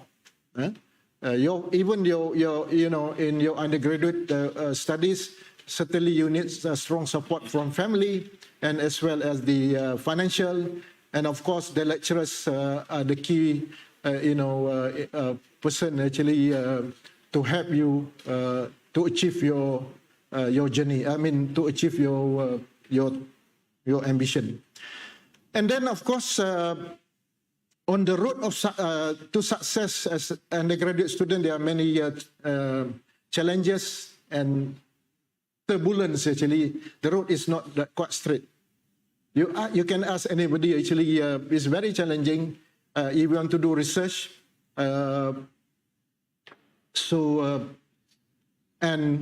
To finish your undergraduate studies also is very challenging. But of course, if you have, the main, how to solve your problems, to make sure that you can, continue to walk to achieve your, your goal. And then you want more than the minimals. Normally, when you enroll as a student, I will ask them, do you want, during my time, so the degree can be, even now, some universities we don't call anymore degree is the general degree, third class, second class, first class. Normally, when we enroll a student, of course, you want to achieve the best and to become an excellent student. So we don't want just to become, the mediocre, the minimal. And so we want to be a best. So this is the target actually. So are you ready to pursue your study? This is another question. So I think I don't want to ask because, and then when you do a research, find the interesting research area and topic of research. So I don't know whether you can in here, so you can choose or not the supervisor, or you can choose the topic or not. So normally under MQA, the student should be given the right to choose the topic and the supervisor. And then managing research as an undergraduate student, of course, this is just, very briefly, time, supervisor, academic and non-academic staff, the support basically to support you, colleagues, research grant, information, knowledge about your health, working environment, and skill development. Basically, in doing research, you are developing a new skill. The way that you manage your research, you have to finish within certain time. So you have to finish in 2 semesters. That means, let's say, So you must plan so that you should be able to finish on time. So that's why I remember some of the universities when they send lecturers to do, the PhDs, so they will reward if you can finish within 6 semesters, or the most 7 semesters we call GOT. So that respective universities we reward you because you are able to finish on time. And then the most important thing in whatever we do actually is managing time. Time is the essence. So that's why what has been shared by Stephen Covey in the management, I think some of you have already gone through. So the 7 habits of highly effective research student. So you must be proactive. Begin with the end in mind, what you want to achieve actually. Put first thing first. This is the old theory. But think win and win. Seek first to understand, then to be understood. And then synergize and sharpen your saw. So basically, these are some of the guidance that can assist you actually to achieve your goal. And then the research planning. Normally, when you do research, you must work smart. So what does it take actually to work to become a smarter researcher? So you must clear in terms of research objective, novelty. So normally what happened that, just to share with you, maybe Dr. Zarina, congratulations, she just completed her PhD recently from my university. What happened that when I was appointed as the examiner from different universities, I always concerned about novelty, whether your research is something new or not. So what we call novelty of your research, novelty of your work, novelty, novel or not, whether this has been copied or something else. So what happened that during my time, we don't have the email, we don't have the internet, facilities. I finished my PhD in 1988. One of our colleague has told me this story. So they have discovered the same research topic has been done in the United Kingdom and also in the United States. So how to differentiate, how to classify whether this is your own work or you have copied from your colleague in the United States. One of the proof, actually, one of the evidence, actually, last time I remember when I carry out my research, I used to keep what we call logbook. So anything that we go to the lab, anything when you collect the data, sometimes you have to write. During that, the computer is not so familiar yet.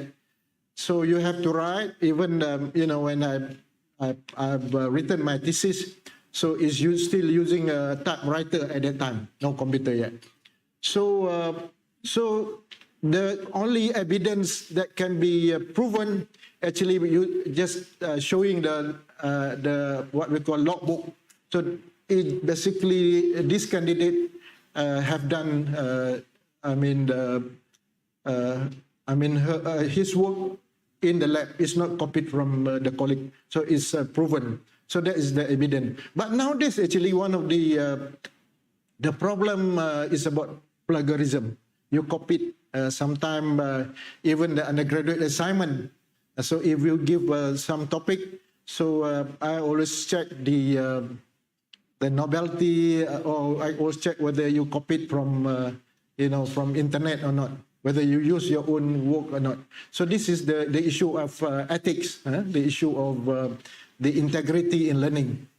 And then the skill needed, don't just read, but we always stress to my student, you have to write early, write your thesis early. Target and put the deadline, so you have to do collaboration, and then the equipment must be sufficient. And then, of course, your meeting with supervisor. So what happened that in our experience, maybe Dr. Wan Zarina can testify as well. So normally when we supervise the undergraduate student, even the postgraduate as well, so it's always the term of MIA. What does it mean by MIA? Missing in action. So you don't see your supervisors. So this is very bad. So because actually if you have a problem, please share. Share it with your supervisor. Supervisor certainly can help you to rectify your problem. So, but don't, go away from your supervisor. Don't miss, this is a communication. I always stress very much. Even now, when I supervise PhD students, I used to, of course, we have the WhatsApp group, so we just communicate. But I will notify who is responded when I give certain, I ask certain thing. So I just want to make sure that everybody is really not missing in action, but is always awake and try to do their best. And then, of course, managing supervisor, and then, of course, especially when you go to do postgraduate, even undergraduate. So you should understand your supervisor very well. Because I strongly believe the importance of the relationship between the student and supervisor is the key success factors actually to achieve your goal, to achieve your. And then, of course, sometimes choosing a supervisor factor needs to consider. So if you have given the choice, so you choose, you must, able to choose the good, something that basically suitable to you, expertise, reputation, personality, age. I thought I'm already retired actually from UKM, but still work as a contract. So, but I don't accept any more, postgraduate, because I want to finish off 11 PhD students now. So when I finish that, I think I will say goodbye to UKM. So I've been receiving, quite a number of overseas students as well. Nature of relationship, you must have a cordial relationship with supervisors. You must communicate, always communicate with your supervisor. So, and then the expectation, what is the expectation of supervisor toward the student? Of course, there are at least 3 to work systematically within a great deadline to meet the program deadline. At one time, when I was a dean, actually, I supervised 21 PhD students. So people ask me, how do you manage that? Of course, become a dean, to manage one of the biggest faculty at UKM. We have I'm managing 66 professors under me and almost close to 300 lecturers at my faculty. I'm supervising 21 PhD students. Sometimes, I cannot answer, I also cannot answer how do I manage the thing. One of the important aspects that every fortnightly I will have a meeting. Everybody have to present their progress. Even though just, one slide, it doesn't matter. For me, I want to know what is your progress. So just presented one slide is good enough. For me, it's good enough. So I'm managing, of course, in a way that I'm quite lucky. I'm supervising people like Dr. Wan Zarina, who, the lecturers from, from many universities. So they are matched. So when they are basically, we are, respect to each, is a highly respected person as well. So when I just give some instruction, they know what to do. So that's why I managed to supervise 21 PhD students successfully. Successfully mean some of them, one of them actually finished within 2 years. He worked until 8 o'clock. One of our lecturers who finished PhD within 18 months, because he's actually trained in Japan, so he worked until 11 o'clock at night. But he basically is not using a laboratory because he's a mathematician. So he finished within 18 months just to do PhD. But of course, he published so many papers. So, and then when he applied to become a lecturer, so he was actually quite smart as well. So he's offering to become a professor straight away. It's quite excellent, actually. And then, of course, to be well prepared for meeting. So when I call for meeting, so you must at least have something to present, and then to give serious attention to the advice. Don't take lightly when your supervisor advises you, because supervisor is the one who can assist you, who know actually roughly how to guide you properly. How do you manage supervisor? Have a clear view, expectation, meet and communicate. Be proactive, not just listen to your supervisor, but you also asking questions as well. Respect for your supervisor's time. I remember maybe some of universities in Middle East, even to see supervisors is rather difficult. So, but most of us actually in Malaysia. So it's now with the IoT, you can just WhatsApp. Can I meet you? And certain, okay, can we change another time? But easily and available to meet supervisor. And prepare the agenda for meeting, and keep your appointment and stick top your agreement, the expectation of student towards supervisor to be well prepared as well.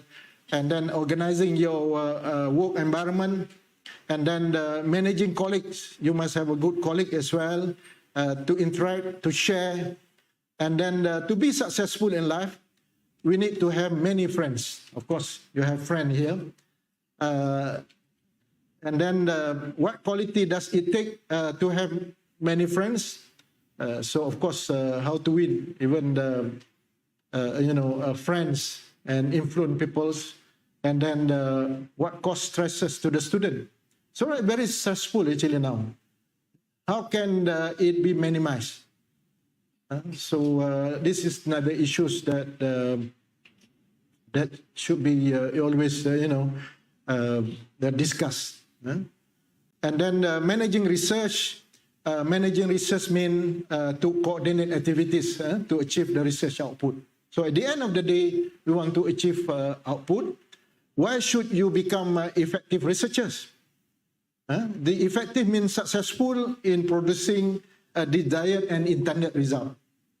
And then, of course, supervisor, some supervisor, they have, these are some of the behavior, the attributes of supervisor. Professor never there. So you have to see a professor. So it's always difficult to see your supervisor. Doctor, no new ideas since 1995, example. Professor changed direction. Sometimes the supervisor have give you some direction to do, and then suddenly he or she changed the direction, of the topic. Doctor lone walker, doctor overbearing interferer, doctor test till you break. So hard.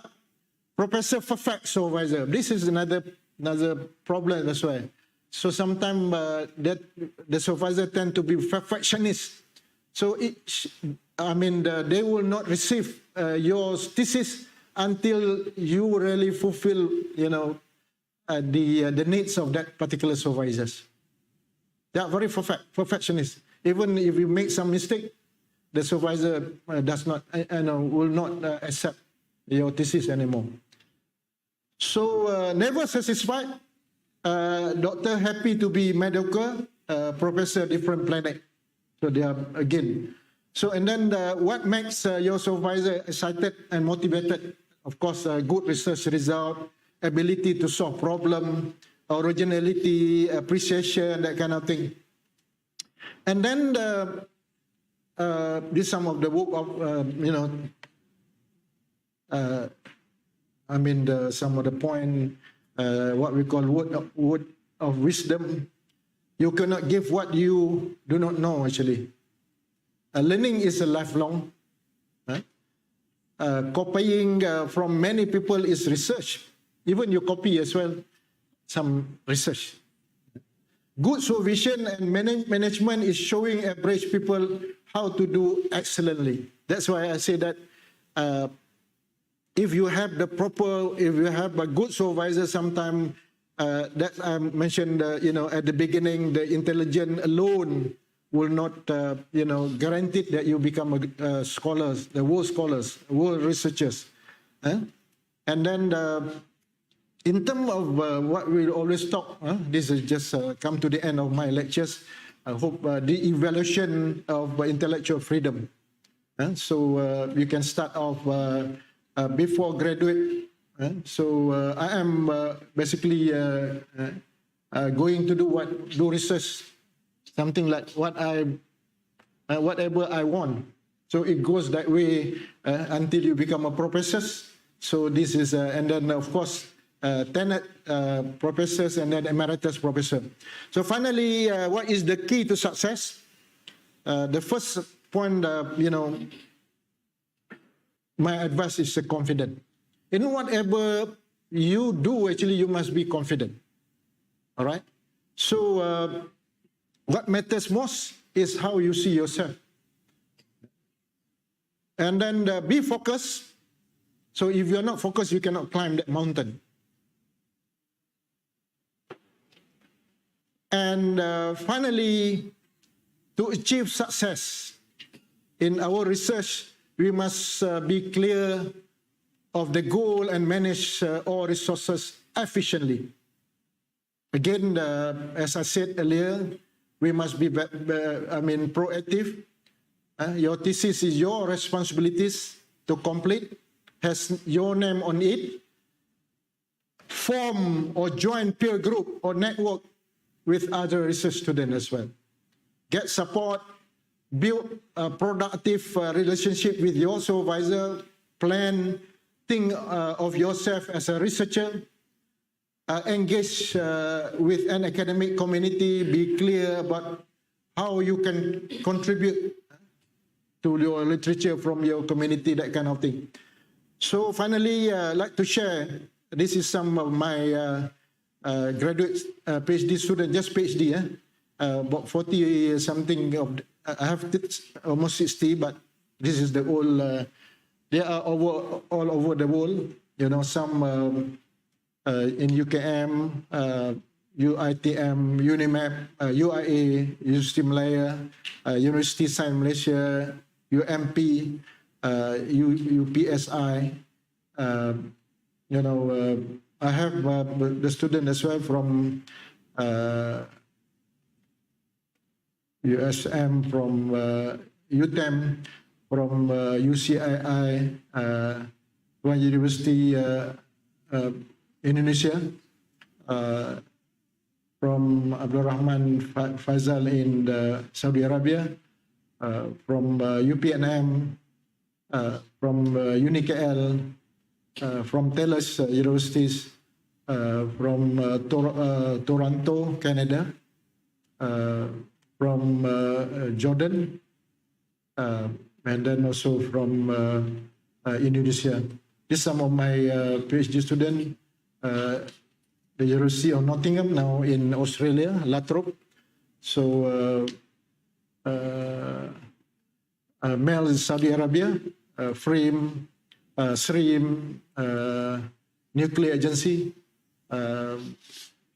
Hatalega, the industry, and many more of my PhD students. So I'm quite happy, so I can go anywhere in Malaysia, so can collaborate again, continue to collaborate with them.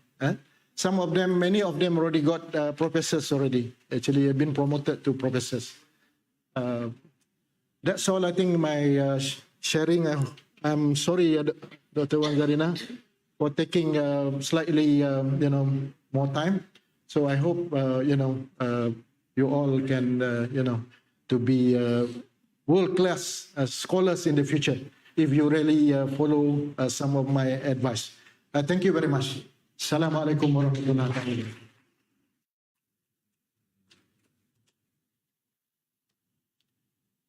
Thank you, Yang Berbahagia Professor, for the insightful share. We now open for Q&A session from the audience.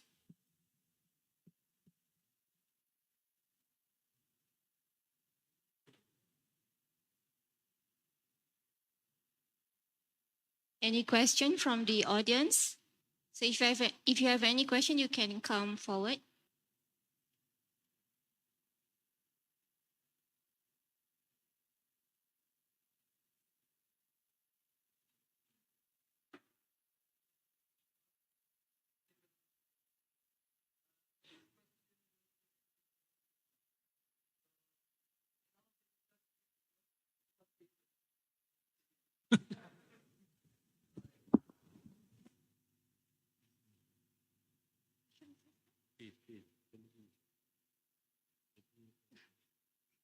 One is it? You asked me in all industries that I work, which one pays the most? Well, actually, I only work in one industry, oil and gas. To be honest, yeah, oil and gas has been in the lucrative industry in recently. Things may change in the future because we are all moving towards renewable energy, like the solar, the green energy. It's still relevant till now because you can't simply just replace the traditional hydrocarbon with the renewable. It's not easy to be done, but that's where we are moving towards. Oil and gas still pay a lot, especially when the oil price is high, then the market is high. When it's low, like what happened to me, I lost my job. So that's the cycle. But in whatever you do, of course, you try to go into something that gives you the most money, right? But don't let that be the only driver, because you can choose whatever you want to do. As long as you're passionate, whatever you do will be successful, be it in health or even for me, a cleaner, right? If you really like do the best cleaner job, that person eventually will move up in his or her life and probably owns his own business based on passion. So have passions, choose the right thing that you want to do, but passion can take you anywhere you like to.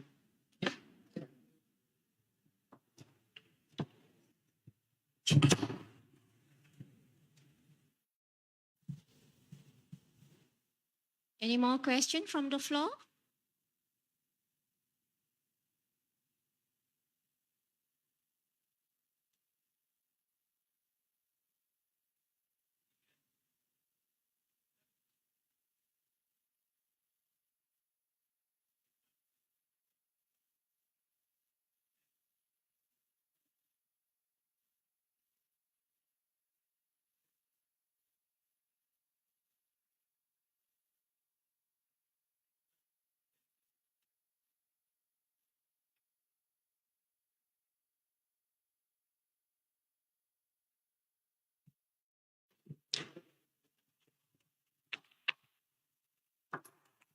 Go ahead, sir. Darren. Okay. Hi, Darren.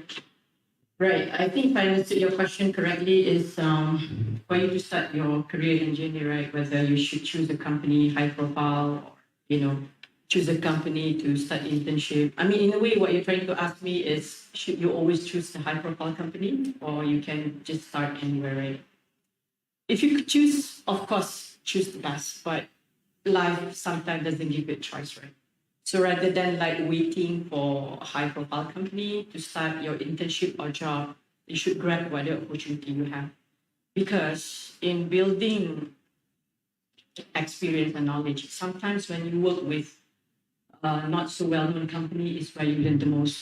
I mean, I'm lucky to start with ExxonMobil, where I started being trained well from day one. But I've seen people, some of my colleagues who started with like local company, not well known, but with the right attitude, he or she learns a lot, and he or she could share his or her own experience with bigger company, right? If you could choose, you choose. But if you don't have a choice, don't wait for for the goal to appear in front of you. Time is the goal here. use your time wisely to gain experience. The moment you have opportunity, jump to it.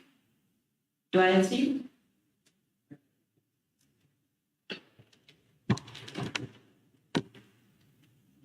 Any more questions from the audience?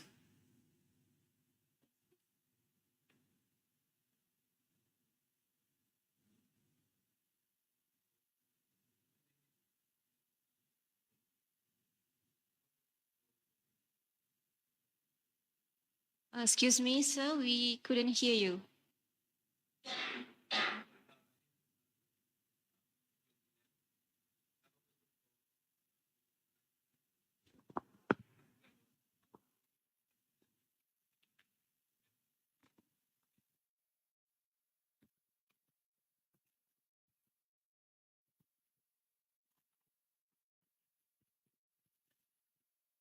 Can you repeat the question, please?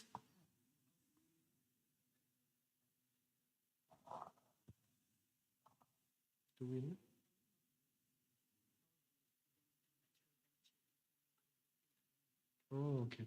Okay, thank you very much for the question. So basically, when doing research, as I said in my presentation, sometimes it can trigger from the problems, the problem that you want to solve. So, but sometimes, even the student can come up with ideas, but you don't have to be shy to discuss with the supervisor. Maybe your idea, the supervisor, the potential supervisor shouldn't, just reject your ideas. Maybe your ideas can be a good, proposal to do research. But of course, there must be agreed between two parties. Whether that ideas, whether is it as acceptable or not to do research. But normally what happened that when we want to do research, we start off with literature review. All of you I think have gone through the process. So to find out what are the problems to solve. Normally what happened that from your literature review, you can identify what we call the gaps that what are not been solved yet. That could be one of the themes of your research, the scope of your research. But of course, sometimes, as I said, we normally receive problem from industry, okay? From different industries. Like myself, I'm really involved in the material related polymers, composite. So sometimes the industry came up with the problems. They come to the universities and discuss who can actually assist to solve this problem. Of course, we cannot. It's not the troubleshooting, but it should turn up to be in terms of research. There's some problem. It's just a kind of troubleshooting. You have a problem, you try to solve that problem immediately. But sometimes it will not be able to solve within just 1 or 2 months. But it need about at least a year or so. To look into more detail. How to solve problem. That's why some of the students, some of the lecturers don't see some funny ideas from the student. But sometimes the student actually they come up with their ideas is based on the experience, based on some reading, based on it doesn't matter from where you got. But sometimes the ideas can be catalyzed, can be ironed out, to turn into research. But of course, the main thing is the topic must be agreed between both parties, between the student and the lecturers. So, but you must identify. Of course, you are from where? Yeah, you can. So sometimes you can identify what is the problem that you want to solve. So the industry, when they give us money, so they want a return, ROI.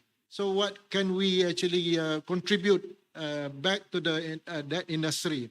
So at the moment, I'm involved in 4 different industries. Research, they have given money to us. So of course, we have to sign the MOA, the agreements. So anything that come out with from our research should be owned by the companies or co-owned. Company will have 50%, the universities will have 30%. So these are the contribution. Coming back to the question, whether, I think our engineer have shared with you, but what I observe actually, many of the, I'm not quite understand, many of the companies, they want experience. So that is quite difficult. Actually, the undergraduate one, when you finish the undergraduate, you want to find a job. So you don't have experience. So, but they will say that you need 2 years experience. For me, is a bit unfair for for the new graduates. But of course, you have to start somewhere. You want to do online business first, it can be considered as an experience. That is a different story. But of course, when they ask the company, ask the experience, that's why some of the companies, they recruit the young, what we call the young management trainee, something like that. So they basically, they need a fresh graduate. And then of course, when you spend a year or 2 in that companies, so basically you already have 2 years experience. So if you want to put the experience as the requirement, of course, many of you disqualified automatically, because they already mentioned this, you need experience. I think this is, if I got the opportunities to meet many multinational companies, I will certainly mention about this point. So you must have that levels, whether you have management training, and of course you give them the experience, and then of course they can fly later on. Otherwise, they will not be able to to have the opportunity to work with that company. Even I think our engineer, not Isma, I think she worked with the multinational company. ExxonMobil is quite well known. Shell, Petronas. So the recruitment is quite stringent. I knew very well because some of my colleagues actually work with the ExxonMobil, Shell. So the interview itself is very stringent. So if you get through, you have possess certain qualities that is really required. That's why I'm stressing very much. Nowadays, actually, one of the important aspects is a soft skill. The soft skill itself. The companies sometimes they say that we don't want that the degree in biotechnology, but we want your soft skill. Your management capability, your communication skill. How confident are you when you enter the interview? Because I'm represent some of the companies also to recruit graduates. So sometimes the candidate is not confident. It's not giving a confidence to the team. So that's why you are not employed. So that's why the soft skill. You're now the IT. The technical, the soft skill, communication, writing skill, that kind of thing is very much needed by the companies now, despite some of your technical qualification. Okay, maybe we can have one last question from the audience. From the supervisor, perhaps.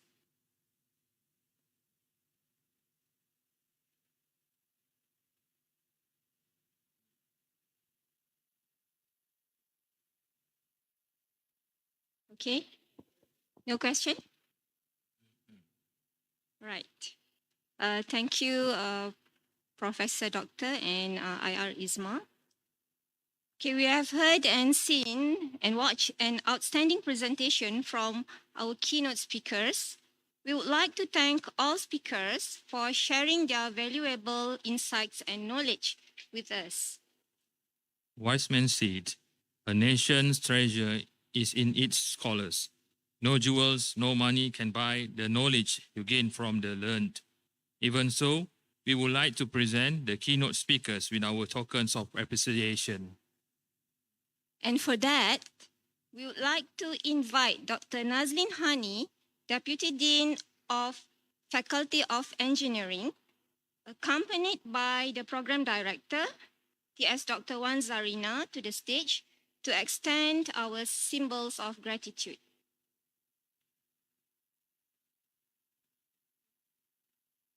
We would like to thank our first speaker, Yang Berbahagia Insinyur Nur Izma binti Zainul Abidin from Baker Hughes.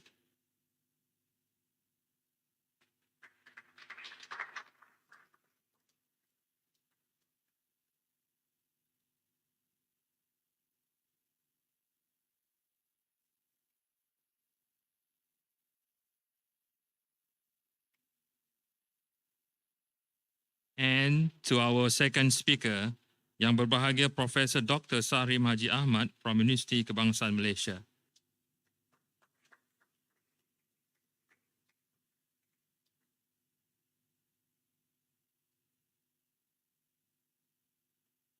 Thank you to Dr. Nazlin and our esteemed speakers. As the saying goes, each photograph is a story captured in a single moment. We would like to invite our VIPs to the stage for a group photo.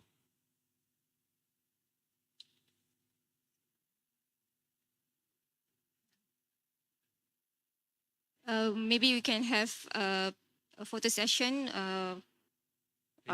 for the VIPs first.